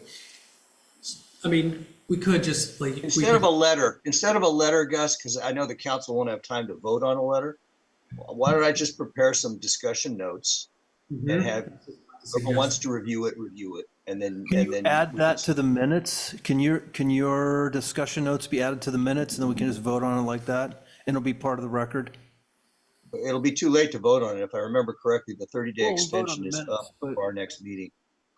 It's up on the 16th, I think. Minutes in the next meeting. I'm just trying to think of an easy way to capture the comments that you're asking us to capture. I like that idea. It captures it in the public record, and then we have it. It's sort of the seed content for the next round of feedback that we'd be giving in the process, whatever that is. All right. So just to be clear, I'll go through the transcript. I'll pull out notes, and then do I do nothing with them? Only include them? Ask Kimberly to include them in the minutes, or do I send a short list to GCSD? I would create something that we can put as an appendix to the minutes. And then it'll be the core content for the next time we are commenting on this, which I don't think is now, because we've already sort of commented on this stage of the process, but then whatever the next stage is, then we can use that as the jumping off point. Okay. A list of comments to Kimberly for an addendum to the minutes. Yes. I think that makes sense. And also, GCSD heard everything tonight, so I'm just not sure that will really make a difference to send another letter. Yeah, I agree with that. Okay. All right, 9:10. Technically, close to what it says on the agenda. But we pulled some items that need to be. Yes, only because we skipped 5 things. Yes, we did. Okay, so it's time to talk about Montero Mountain. Who wants to give a quick update on what has gone on, what has transpired on Montero Mountain, and then we'll get some public comments, because I think there are probably some folks on that. I could comment, but unfortunately due to COVID, I missed yesterday's meeting. There was a group of community people, including Sean Handel, Carl May, Chris Rogers. I'm not sure who all was. Pardon? They're here. Carl is here. Carl's in the room with us. Okay. And they had a number of things to say, and Sean followed up with a couple of emails and had a dialogue with Lisa. There were some notes developed about what the process was going to be. As a high level, my picture of this is there has been damage done to the mountain repeatedly over the last several years. We had SFPUC chop the top off the mountain. Remember that? Maybe it was before your time, Gus. Wrecked a butterfly habitat. Steve Ritchie of SFPUC said they would put it back. We had the emergency road maintenance thing where Don Mattei told the guy who called me, I think his name was Barnett, tell him it's as serious as if the mountain is on fire. And it turns out they were really just going to grab some money on an emergency basis. And then, according to Carl and others who've walked up there, the job they did didn't last very long. They didn't do it right. And there's no road management plan. We asked for there to be a road management plan. Sean Handel found evidence of a lot of debris left up there. Separately, American Tower Corporation had left a bunch of cardboard and debris at the top that was found, and we had to ask them to pick it up. It's just been one little story after another of not preserving that ecosystem. And so that's the backdrop. And then the question is, what are we going to do about it? Because we haven't gotten SFPUC to fix the top, and we didn't get the road management plan that was discussed. And I really think we need to get Supervisor Mueller's office involved here to try and get some combination of state parks and all the other jurisdictions, SFPUC, to work together on this. It's another one of those impossible tragedy of the commons things, but maybe Carl and Sean are there and can say more. Okay. Anybody else on the council want to say anything about that? So when we kind of put a closure, we kind of got closure on Montero Mountain back whenever we tried to do that. One of our main concerns was the road management plan, and that's California State Parks, right? They were supposed to involve us in the process, but you say they've done nothing, right? Is that what you're saying, Greg? I'm not aware of any action that's been taken in that regard. If anybody has any evidence of it, please speak up. Okay. We haven't followed up with state parks to know where they are, but I know that they did have a plan to create that plan. So maybe we need a follow-up from state parks. State parks. Okay. Well, I could certainly ask, or you can, whoever wants to, ask Linda Hitchcock, has there been any action? Who's in charge? Or what are the barriers? Okay. Sounds great. All right, so then if we don't have any other council comment on it, then I'm going to call for public comment. Dan, do you have something you want to say? No, I'm interested to learn. Okay, so more. Yeah. Then let's have public comment. Carl, do you have anything you want to say about? Oh, yeah. Okay, Mike, please step up to the mic.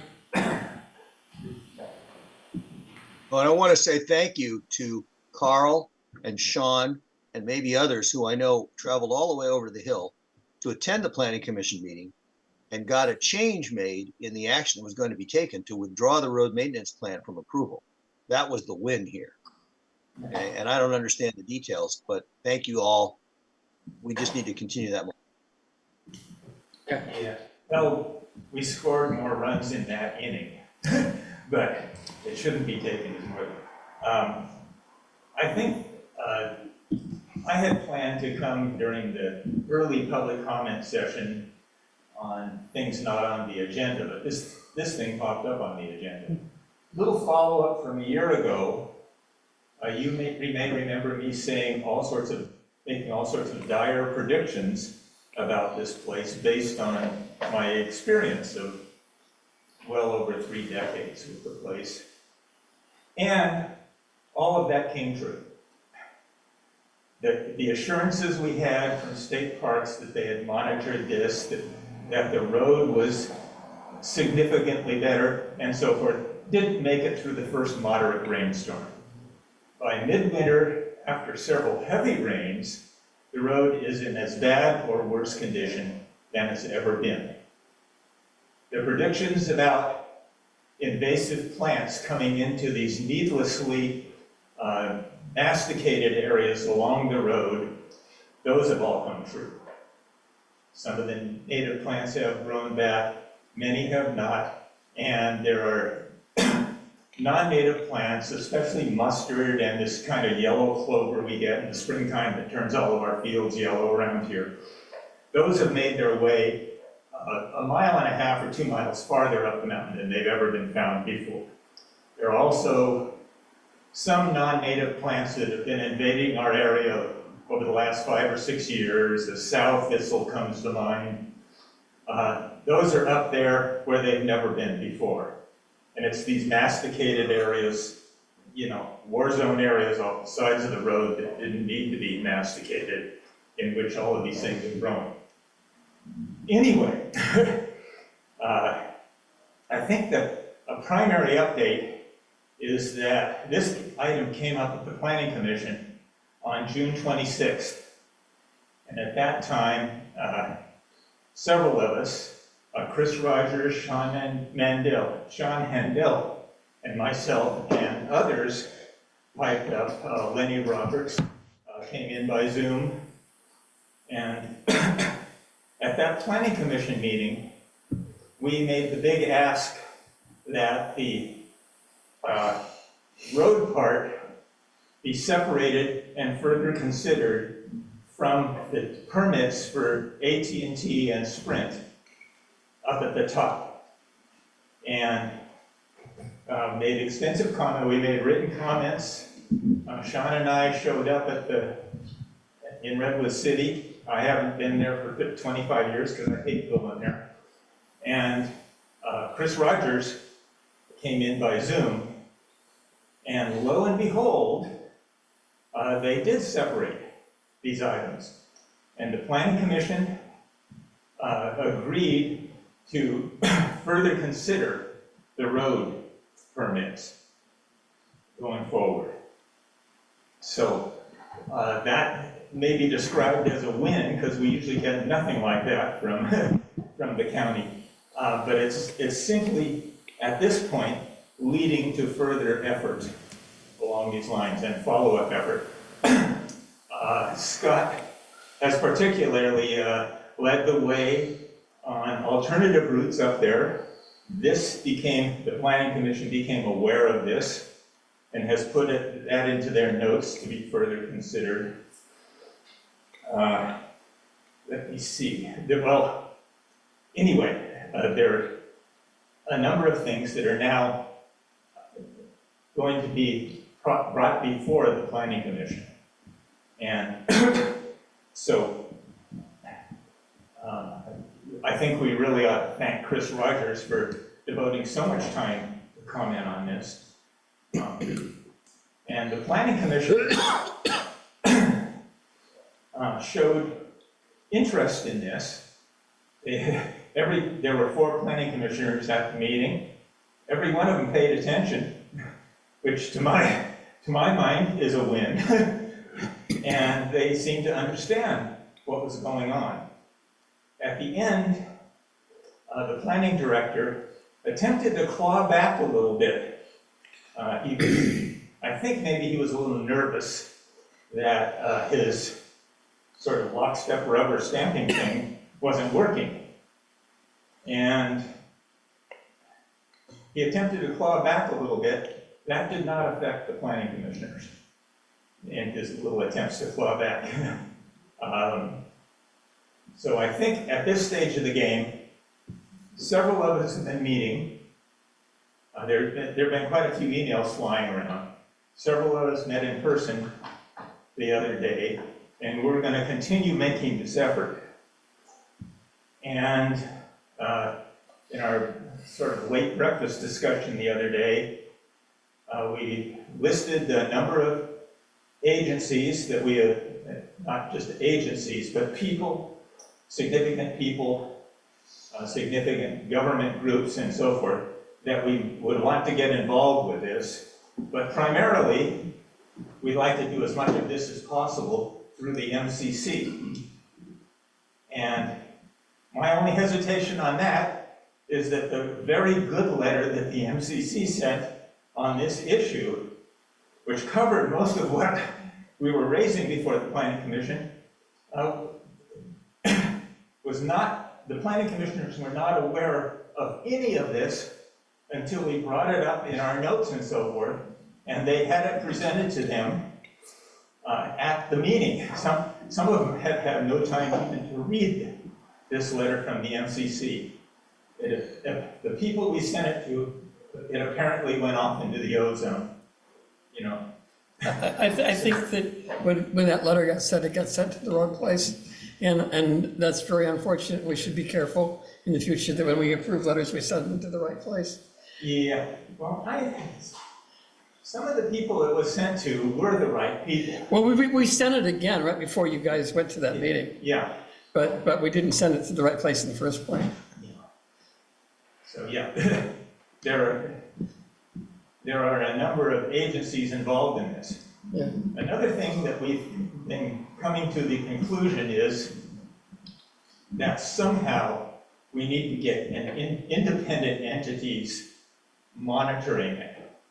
Monitoring whatever is agreed to as in the work plan for the road, and monitoring the actual activities.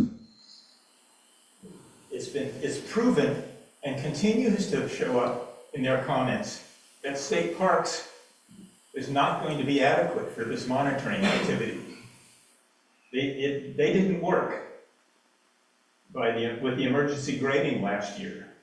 It's proven that the county does not have people who can monitor this. They are unaware of even what they're proposing and doing up there. So one thing we're going to be pushing for is for an independent entity, not beholden to anybody on this, the government, people involved in it, American Tower Corporation, or anything else. Once we can come up with a specific work plan for the road, and then we have an independent monitor making sure the safeguards in that plan are followed. So this is going to take a lot of work through county people. We want, obviously Supervisor Mueller and others. We're going to need to get them involved in going along with a proper monitoring process, so that the many problems over the years, and especially the one from last year, won't be repeated. So that's where we are right now. We've got a lot of effort to be looking at going forward, and I think at the current time, a rather prescriptive, specific list of things that we would like for the road is going to be the next step. And that to be presented to the Planning Commission, the planners. Okay, so that sort of brings you up to date. We're in midstream here, and I don't know if any of you have any questions or comments. My question is, who's writing that list? Is it the memo I already saw from Chris, or is there more? Pardon me? Who's writing the list? Who's going to write that list? We're not to that point. We can, those of us who have been emailing back and forth have pretty good rapport. I had never met Sean Handel in person before the Planning Commission meeting. I had actually never met Chris in person until our little meeting the other day here in El Granada. So this hasn't been a conspiracy working, but those of us who are most interested in this are coming together. And so going forward, Chris is going to be a very important person. Chris Rogers is going to be a very important person in all of this because of his specific knowledge about what needs to be considered and what rules and regulations govern this kind of activity. By the way, Chris's hand is up. Yeah, It's been up for a while now. Okay, so I'll conclude my comments then and let you get on to the others. Thank you. Thank you. Do you have something you wanted to say? Yeah, Carl, I just wanted to comment on a couple of things that you said, if I could.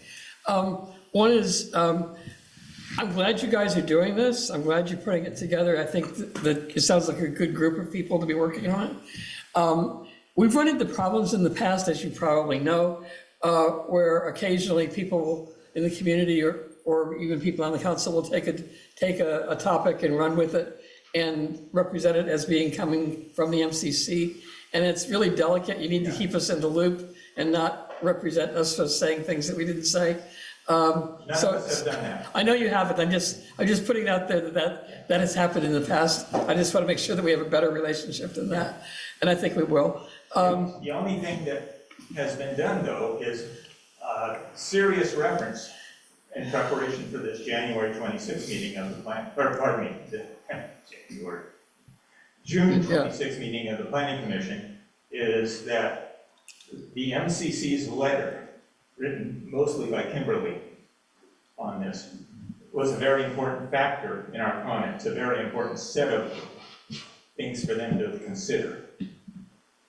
Well, I sent that to them like 2 days before the meeting. Yeah. So I'm glad at least 7 of them got it. Yeah. And I feel bad that they didn't all have it before that, but nonetheless, you did it, and that's great, I appreciate it. The other thing was, you probably are aware that one of the things that State Parks was saying was that their dream would be to renegotiate this entire thing so that they're no longer obligated to maintain this road, and so that alternate routes are found, as you were saying.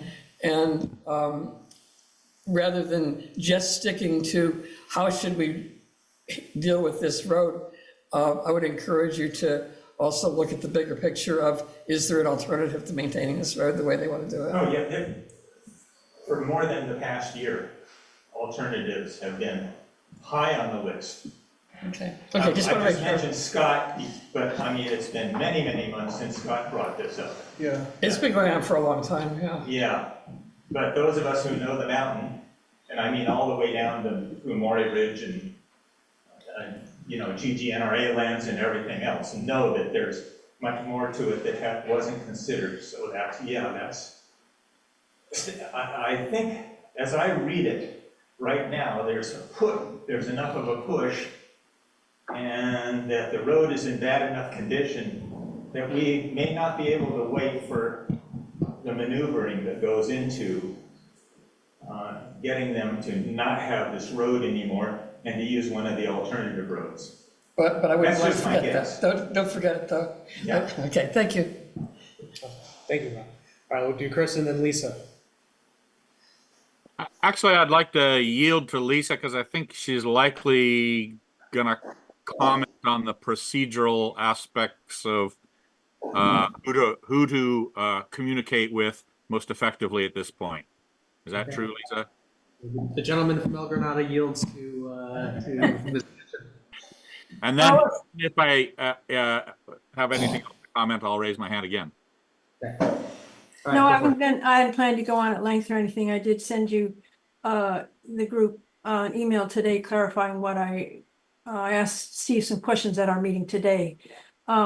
So you have that information. I just really perked up when Carl mentioned oxalis along the road. So basically, the earlier MCC letter was from April, whatever. There were before and after pictures of the vegetation along the road and then all masticated. And that was very effective, at least for me, to see that. But particularly to document that these invasive weeds are being spread by their grading work and whatever, particularly oxalis. That's what you talked about with the yellow flower. And so I just wanted to, the people who go up there a lot, if you know what to look for, of course you pass the season for the oxalis, but any kind of documentation to that type of damage, I can definitely relate to and work to address. Just back to Chris. All right, Chris, anything to add? Oh, well, first of all, to Claire's point about let's work together. We definitely are here and talking with you guys because we want to lean on the gravitas of MCC to help support communicating with the county planning commission and planning staff on this. That was what we thought would be most effective, as opposed to going out and forming a new Friends of advocacy group that nobody would listen to. So that's absolutely our intent, and I'm volunteering whatever time and expertise I have available to support you guys on that. I think Carl spoke about communicating back to the planning commission, but I understand that that's not really procedurally, that's not what we should be doing right now.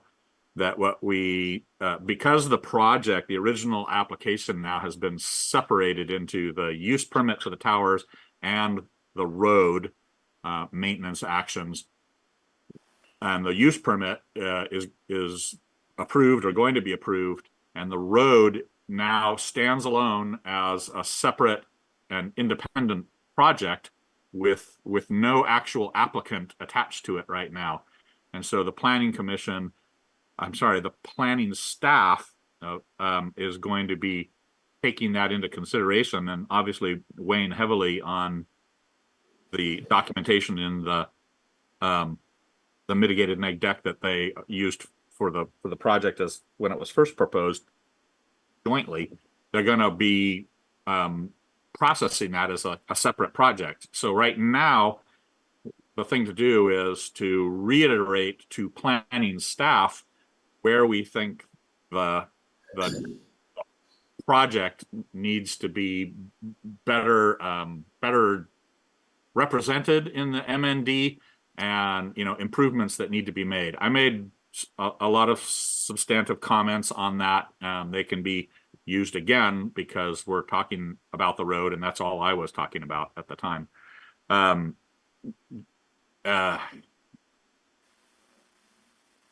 Yeah, so I think that what we'd like to do is to help MCC draft a set of bullet points to planning staff to say, when you take this road project under consideration, here are the details of the project that we would like to see included and improved upon. Here's how we'd like to see the MND revised to address that. And actually, the first ask is just don't do it. Negotiate with SFPUC and have tower maintenance and inspection people use the paved road that goes all the way to the top of the mountain from the other side.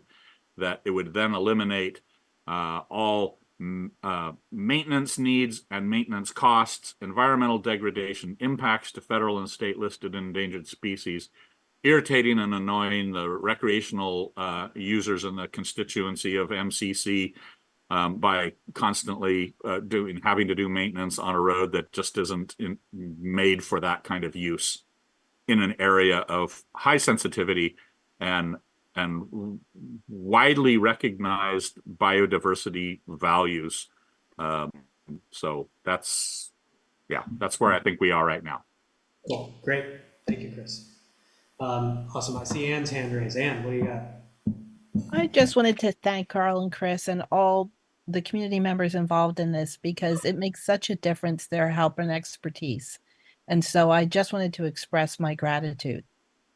Awesome. Thank you. I'll ditto that. Yeah, same here. Yeah. No, it's great that people are getting involved. I wish more people would be involved in things like this. Lisa, do you have something?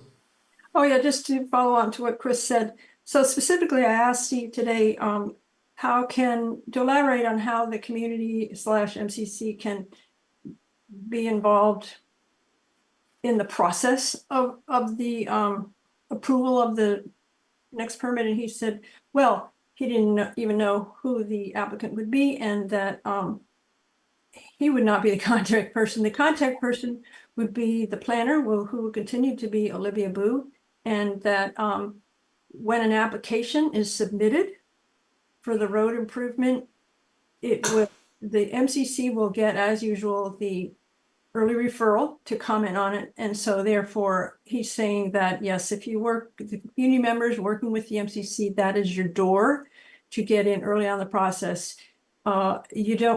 This would be to avoid what happened last month, in that it's just delivered full baked 10 days before the commissioners meeting, and you have no time to prepare. And just let me say that the commissioners were in the same condition. We didn't see it till then either, the whole long document, and also the really substantive comments that came in at the last minute. Some of them on paper, 10 minutes before the meeting. Clearly the other commissioners had no time to absorb that. So you want to avoid that. And so any kind of input you want to send to Olivia, and to develop a good relationship with her so she's helpful. And that's all. Thank you. Okay. Thank you, Lisa. Yes, Claire? I want to say, not only am I glad to see community people getting involved, I'm glad to see them taking ownership of something in a responsible way, in a knowledgeable way, and not just emoting, but coming up with real plans. That's very refreshing. Carl, do you have something? I don't know if you know much about environmentalists, but they were subdivided some years ago into two categories, coyotes and town dogs. And the ones who work through the system and so forth are the town dogs. The coyotes are the renegades. Now, I kind of emotionally side with them, but I'm not one of them at all. And when I was talking about communicating with the planning commission, I was talking about, not about having a little subgroup start communicating with them directly. I'm fully aligned with the suggestions that we can get from Lisa Ketchen about the proper procedures to go through and, you know, and to have an impact on what's eventually going to happen. And Chris Rogers is well versed in dealing with these kinds of things. There is laws and regulations. We don't want just state fish and game involved with this because there are federal issues and so forth. So this is what I was trying to say by midstream. We have to formulate a lot of things and then channel them properly.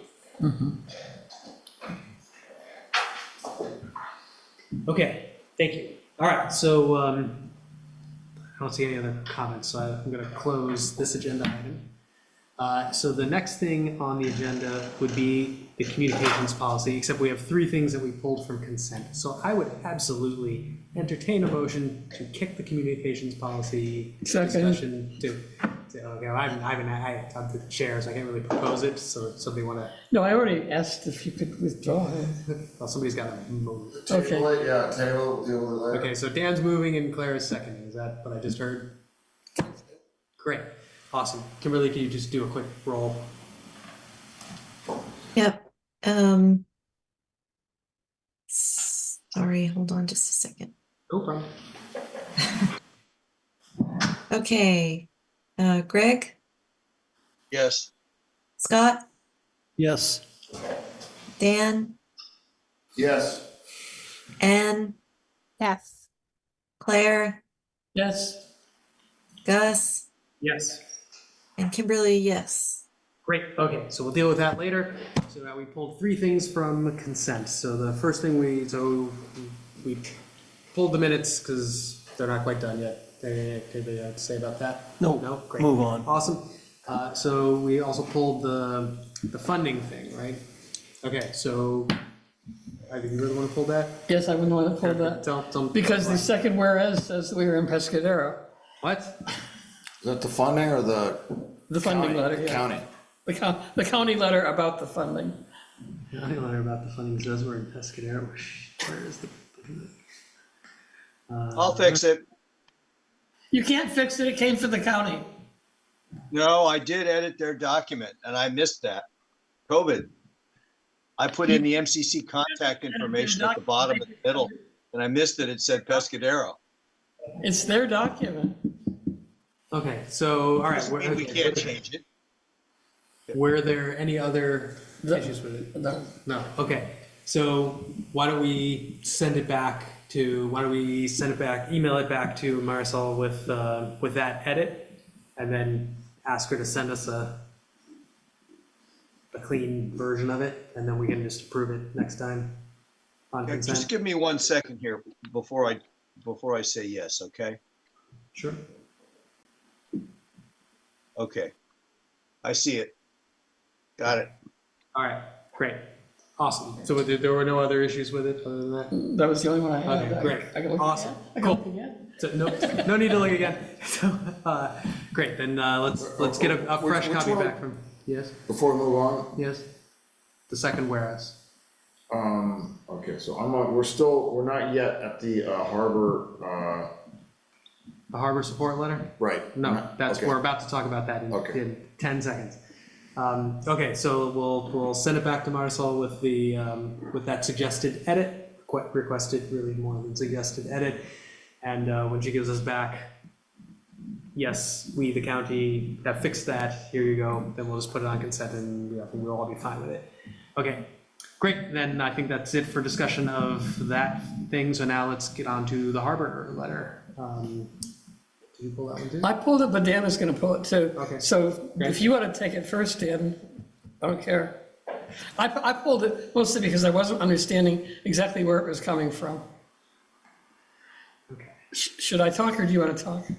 Well, you can talk first, or I can talk first. I'll talk first. Okay. It reminded me of our comms guidelines where if you're speaking for the organization, you use their letterhead and your title and everything. And if you're just saying, hey, here's an idea, then you don't. This did not come on Harbor District letterhead. I don't know who this man is who wrote us this letter saying, can you support this grant application? I know there's a lot of problems with this project. I didn't know that the grant application was one of them. And I don't know if, so I don't want us to endorse something that isn't actually appropriate and needed and waste our powerful clout. Gotcha.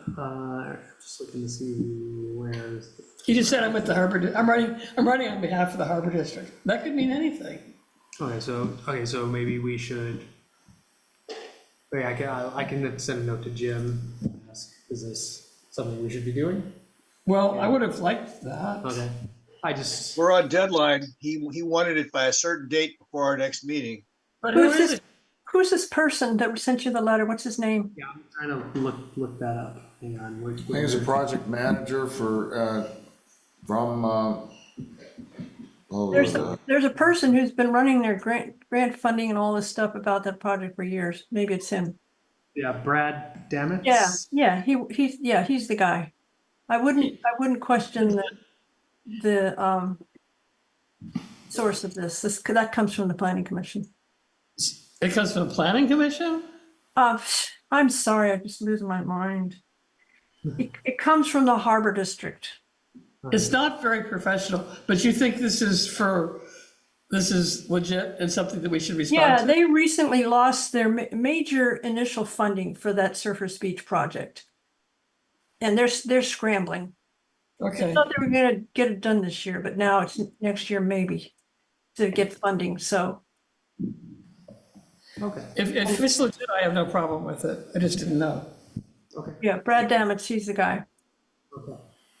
All right, so we have some attestation to his bona fides. So they're not asking for our opinion on dredging the harbor and throwing the sand on Surfers Beach. They're asking for our opinion on how they'd like to get the money. They're asking if we would support their Asking pitch for a the money. grant. Yeah. So I would support them getting money to do this project. I don't have the expertise to re-review So- dredging the harbor and throwing the sand over. That's all been done, and they protected the black abalone and all that kind of stuff. So I'm okay with getting the money. I'm okay with them getting the money to do a project. That was If that's basically what they're where I landed asking on it, for. Yeah. Okay, Dan. Yeah, so, the question is, I'm not gonna say for certain that it's happening in this instance, but more often than not, when a grant is given, it's tied with a whole bunch of conditions. It has to be used a certain way. These are the things that we should be asking for so that we know. Again, I know that this is late in the hour of this project. I certainly don't want to get in the way of it, but I just have to say that, this has been talked about for years and years. And the thing is many people have said nobody knows how long it's going to take for all that sand to just wash away and be gone. And so I've never really heard what I believe needs to be explored, studied, proposed as at least some element of living shoreline, where whatever sand that they put in here, a portion of it is kind of roped off and the proper plantings, and try to get sand dunes to, Well, they're not trying to make sand dunes. They're just firing it out there to make sandbars. They're building up the sand. They're just on the throwing beach. it out into the ocean. No, It might end up on the beach. they're putting it on the beach. And then That's the whole idea. And then it goes out and it comes back in. and it goes Exactly, back over out. time. Sure. Nobody knows when, how long. Yeah. So it's. Kimberly knows these things. She got her hand up. We'll listen to her in a moment. But yeah, anyway, a lot like Pacifica. Did I stir up something?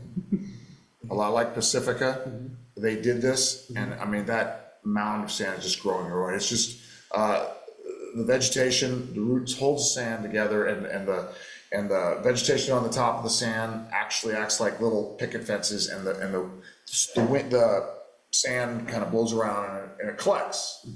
I'm not gonna say it will do that every month, but it over time, it seems to work in other areas.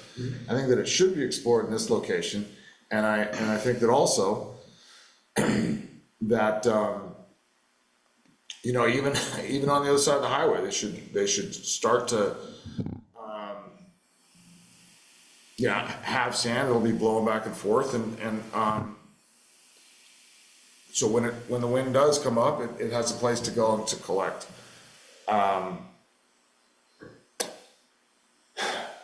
So I'm not gonna get in the way of this letter. I just have to voice, and you know, maybe I'll learn something from Kimberly or Lisa right now, but I surely would have liked, I guess we still have some time. This is just a grant to get some money. Yeah. But I still haven't, and I've asked here in this room, I've asked Jim Pruitt to, you know,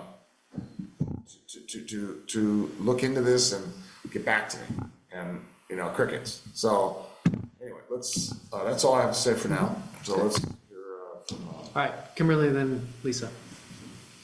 I kind of like Lisa to go first because I'd really like to hear what she has to say. Lisa, you always get to go first. I'm gonna even stop pretending anymore. You always get to go first. All right, go. Yeah, well, I don't know. I would have enjoyed having Kimberly go first, but whatever. I'll try and be brief.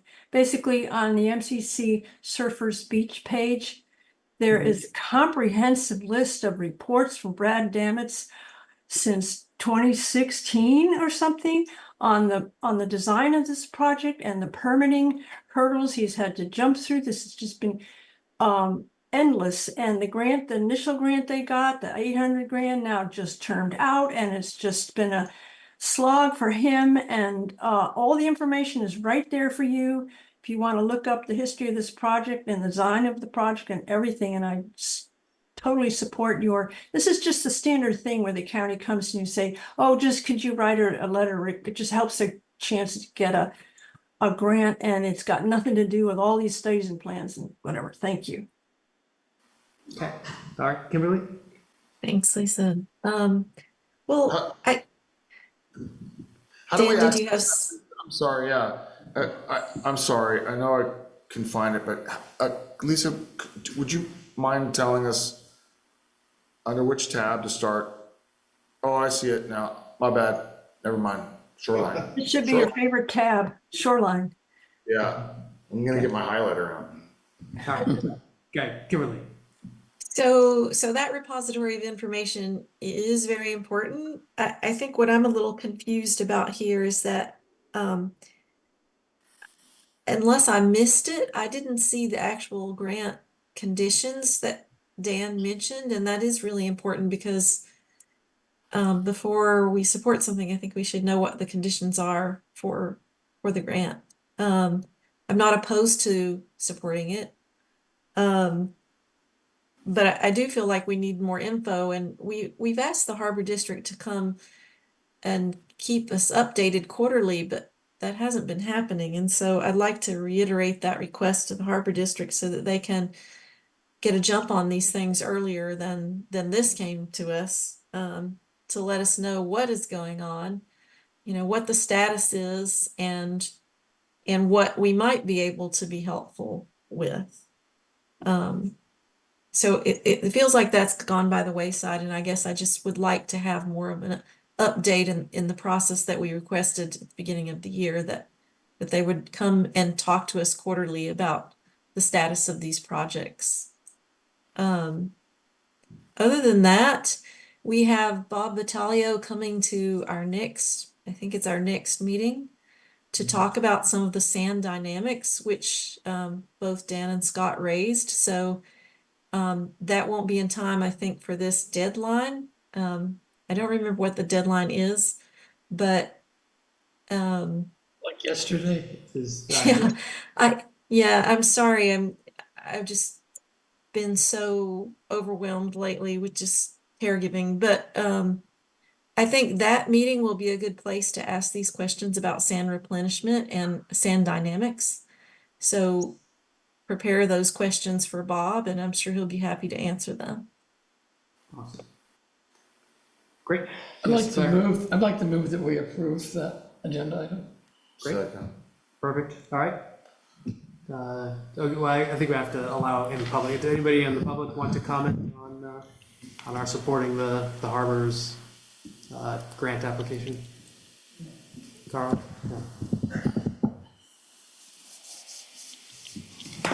Are we ready for a roll call? No, we have to do public I'm comment. just gonna make a I'm certainly in favor of you approving this grant for the Harbor District to do the dredging and putting sand over on the Surfers Beach side. I think long-term, this should be considered like phase one of what needs to be done on Surfers Beach if you want to have a beach. Historically, before the outer breakwater was put in the late 50s, there was a wide, broad beach there. There was no problem in Miramar, for example, where we've lost half the road and now it's one way. But this went on forever. There were resorts out there. People drove on this wide beach in the summertime. So I would hope that the Harbor District has much more in mind. And I point out that the areas that they're dredging with this first initial project are not where most of the sand is that was blocked by the outer breakwater.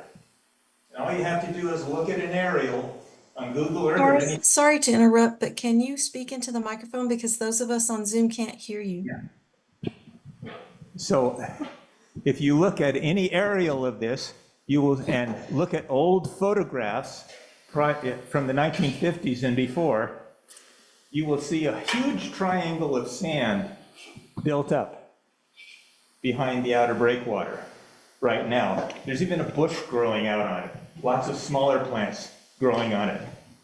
That whole area is backed up sand from the breakwater. And that sand that used to circulate down and form this big, wide, broad beach that existed there historically.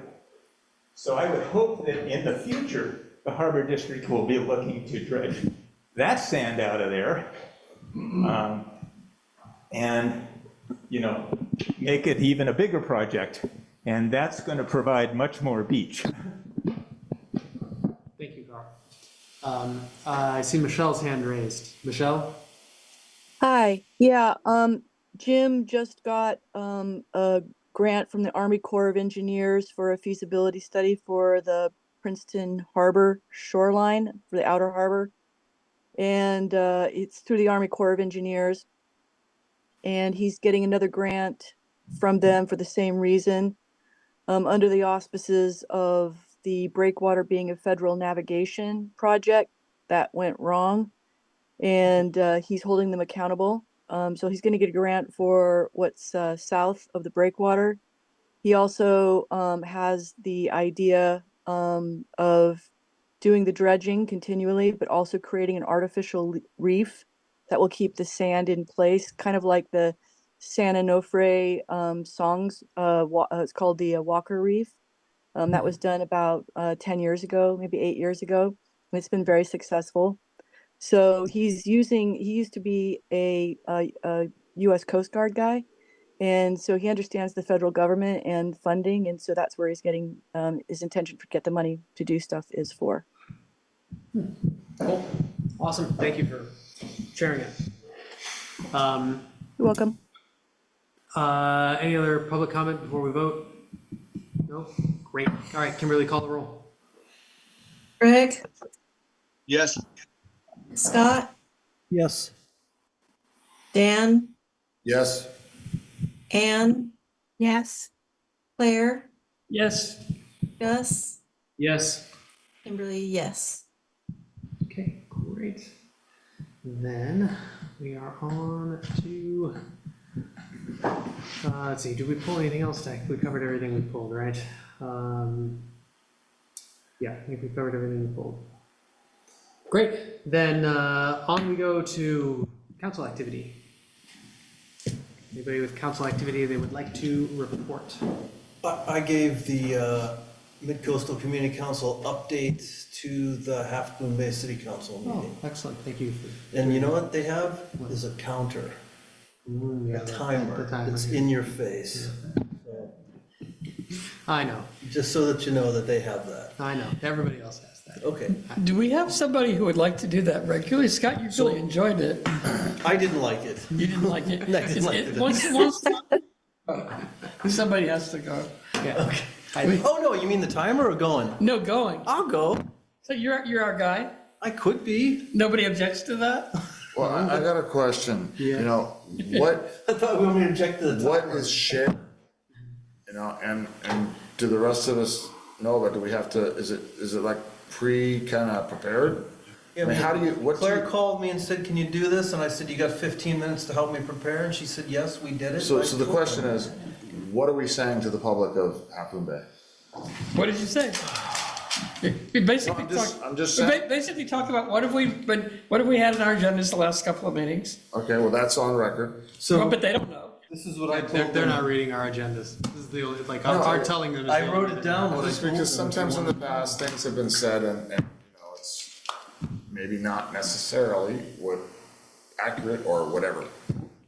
I would assume if somebody's going to go represent us, they will be accurate.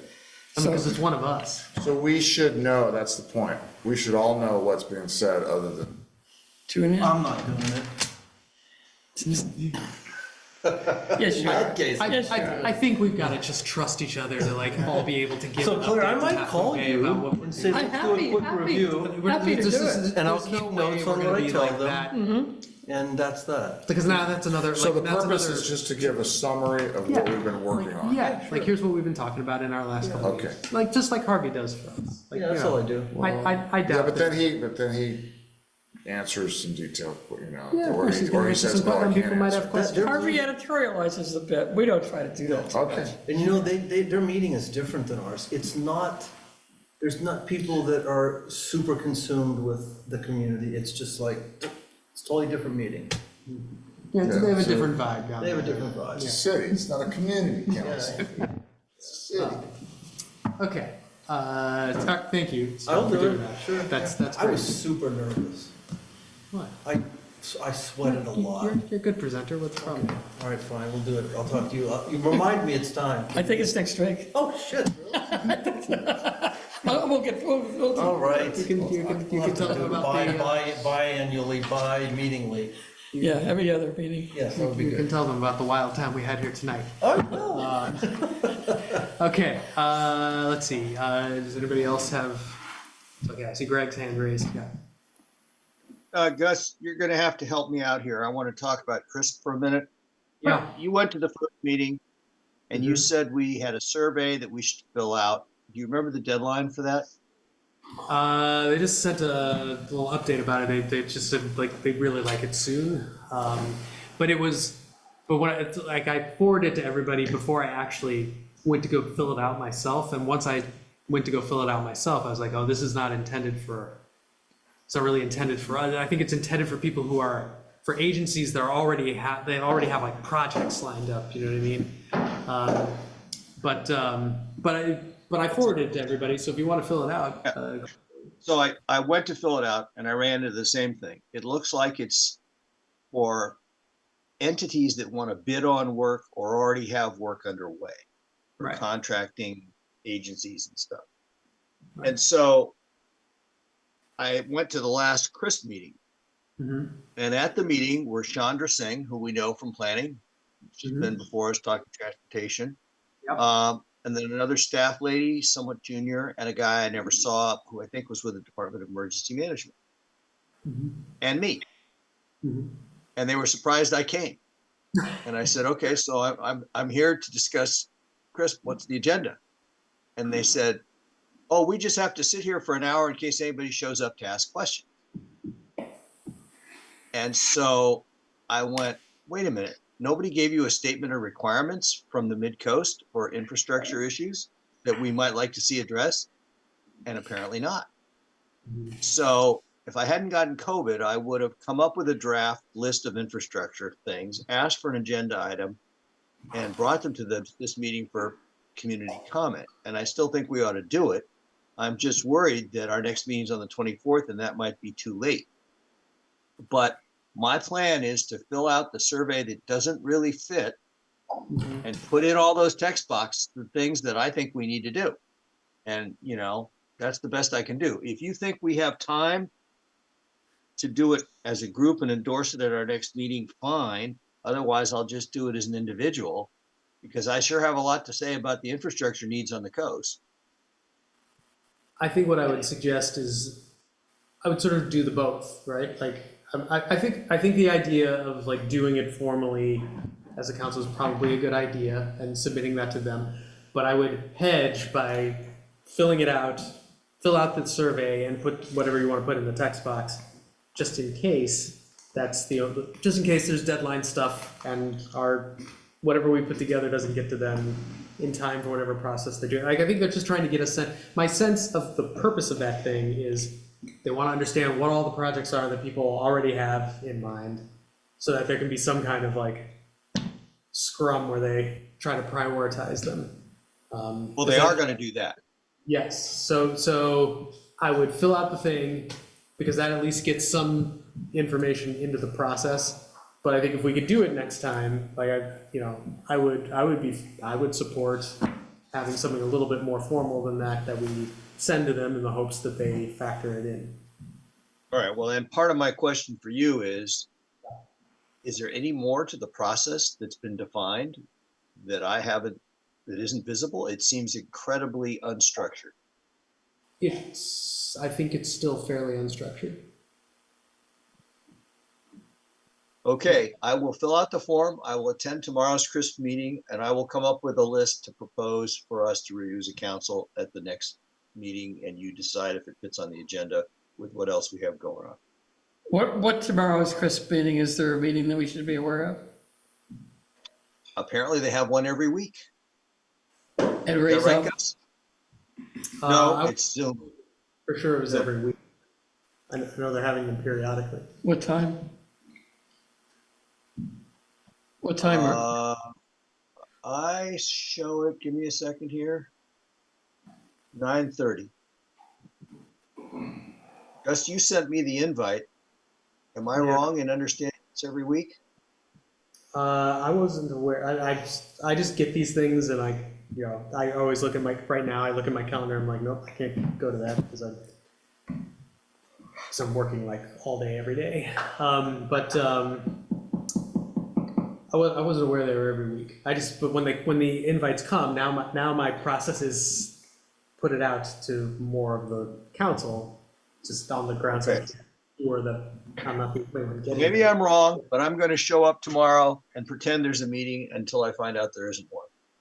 Okay. Just so they know somebody cares. Yep. Appreciate that. And I will tell them I'm going to fill out the survey and that later the council will take it under an agenda item. Yep. Okay. Anybody else with council activity? No. Okay. I just wanted to throw out there. We got a couple different pings about people wondering when that RV park in Someone called me on my phone. Yeah, somebody left me a message also. We also got an email, and they're not the same person. And didn't we know? Keaton Earhan you should call his office. He runs it. All right. I was just curious if anybody here knew it, because if somebody here knew, then I would just respond to that person. But if not, they were directed to the Harbor District, which is the wrong place. It should go to Keat. Okay. All right, then I'll look up the contact info for that and pass it on. Was I missing an email or something? No, I just, Gus, I thought I made this visible to the council. I replied to that woman and said you should talk to the Harbor District, but I copied Pruitt, and Pruitt corrected me and wrote to the woman and said contact Keaton Earhan and gave her some information. Okay, great. So I think I haven't seen it yet. I haven't had a chance to check email. But okay, great. So that was okay. And then I theoretically have my meeting with Ray next week. And so is there anything that people want, and council members want to need to ask? Yeah. Yeah, we want some leadership on the Surfers Beach issue and this incredible tangle between the Harbor District and Caltrans and GCSD and everything. And we want some leadership on bringing together SFPUC and GGNRA and the other agencies that are involved in Montero Mountain. And I don't know what to be more specific about, but we have community members willing to put in the time to define how a process should work.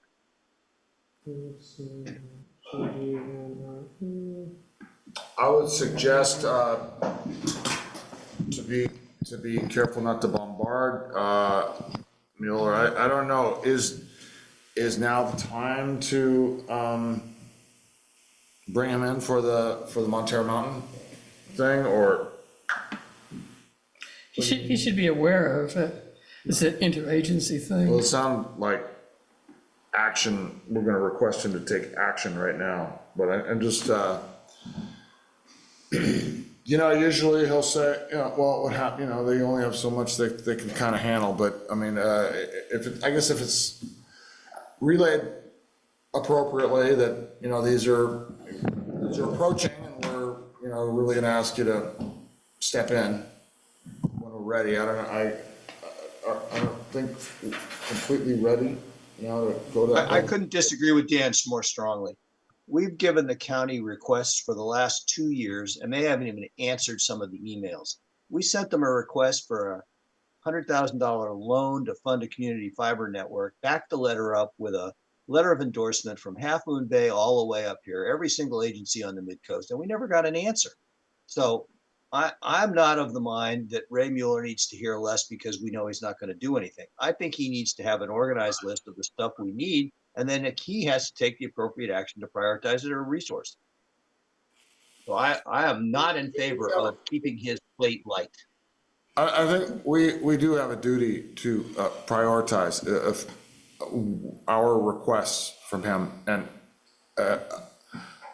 I'm not saying that he's never does anything. I'm just saying that the system can only move so fast. So if we don't take care in timing and what is possible as we throw things his way, I don't know. I think some things are too big for him to handle. So I completely disagree with that approach. Prioritization is a trap. Instead of muffling ourselves, we should ask for what we want and have them tell us how much they can handle. Okay, well, disagree. All right, I've heard both perspectives. Awesome. I want to call on Ann because she has her hand raised. Ann? Hi, thank you. I just wanted to ask that Supervisor Mueller not forget about the road improvements needed in Moss Beach, particularly with all of these projects going into place. Even with the firehouse will be started early next year with Cypress Point. I really want to make sure that the safety improvements, sidewalks are started, street light or whatever they're planning on doing, and more importantly, the funding for all of this. I want to make sure that there really is a commitment from the county. I mean, it got approved, unfortunately, not following what the law is, but since it did get approved anyway, one of the things Supervisor Mueller said at the time was that he would work to make sure that all of the road improvements were funded and made, and kind of made a commitment to that, but I want to hold him to it. Okay, when you say it got approved, is that the Caltrans project for? No, it's Cypress Point. No, Cypress Point, since Cypress Point is, but now as far as the rest of it, it seemed like there was this big gung ho, let's get the road work, I guess. I don't know where they are at the moment in the approval process, but it looks as though Cypress Point is going to be built long before any road improvements are made. And right now, the only way in and out is a stop sign. And we already saw the tragedy that took place with the son of the mayor of Half Moon Bay. I mean, how horrible. And I fear that this is going to happen to yet another family, that people especially people not familiar with the town, are going to be coming in here and just trying to get in and out of that road. It's already extremely difficult. I can't imagine what's going to happen with all the cars and all the new people. And it's just a tragedy waiting to happen. And I really, really want to make sure that they work on that sooner rather than later. Cool. Thanks. For that. She has a good point, because they made proposals for all these road improvements, some of which I disagree with, but they made these proposals so that they could justify approving Cypress Point. Now that they've approved Cypress Point, I don't know if they have any urgency at all to do any of them. Are you talking Caltrans or? No, the county. Okay, not one, you're not talking about Highway 1, you're talking about. The other roads that around in West Beach. Yeah. Mostly, but also Highway 1. Highway 1's got a project for that. But they're 6 years away from me. Well, yeah, I mean, And if they're cutting the budget and everything, they could easily forget about it. That's true. I've had my hand up for a while. Can I say something? Sure, Sid, what do you got? Well, I also, it is Highway 1 as well as the roads. They put it all in Connect the Coast Side, and then they had the Moss Beach corridor as part of Highway 1, and that's not going to be done until 2030. And, you know, I go to the Montera board meeting every other Thursday night, and I have to make a left turn across the oncoming traffic on Highway 1 to get into Montera. And it's a double turn lane there. That's the same turn lane people turning left into Carlos Street will be turning onto. And that's not going to be fixed until 2030 unless they put a stoplight or a roundabout or something there.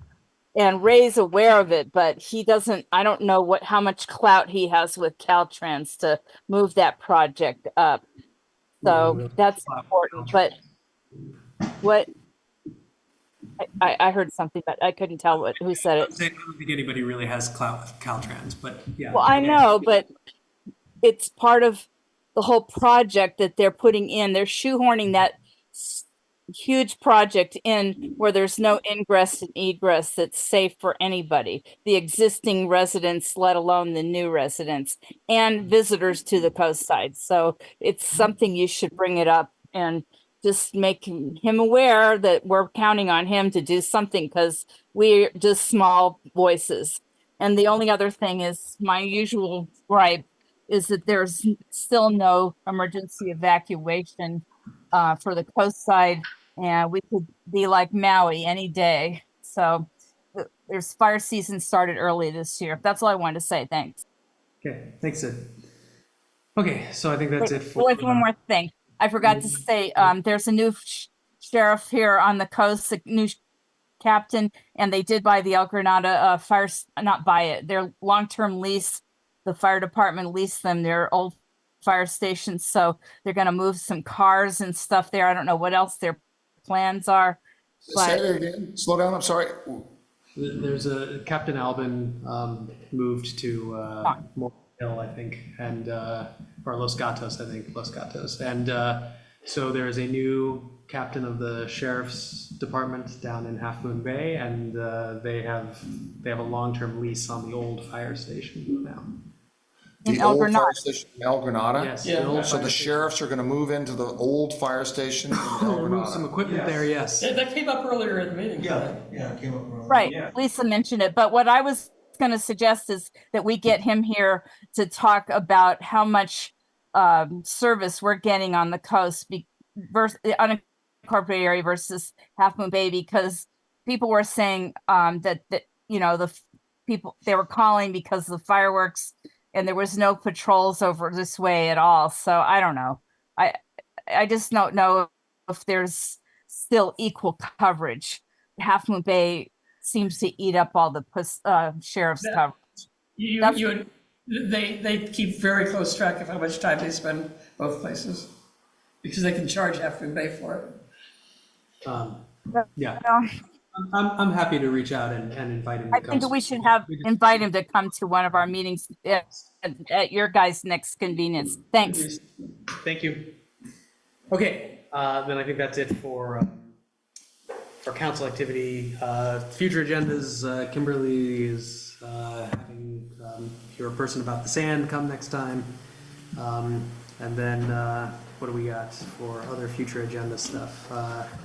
GGNRA. I would propose crisp if that's Okay, yeah, so possible. Chris for next time, I think is a good idea. GGNRA asked to come to our August 14th meeting, so I've put them on. That's a good idea. On the agenda for that. The Bharat Singh over at the county wanted to come and present about the tree ordinance. That should take 10 minutes. So hopefully that, yes, will just be very fast, so it'll be on the agenda also. So I think we've got a full agenda, because I think we've got Kimberly, then Bharat, then Chris for next time. So that's already full. And then we've got GGNRA the next meeting after that. Wow. Yeah. Adjourn. Everybody, is everybody cool with adjourning? And, yeah? Awesome. Thank you. Bye. Night, guys.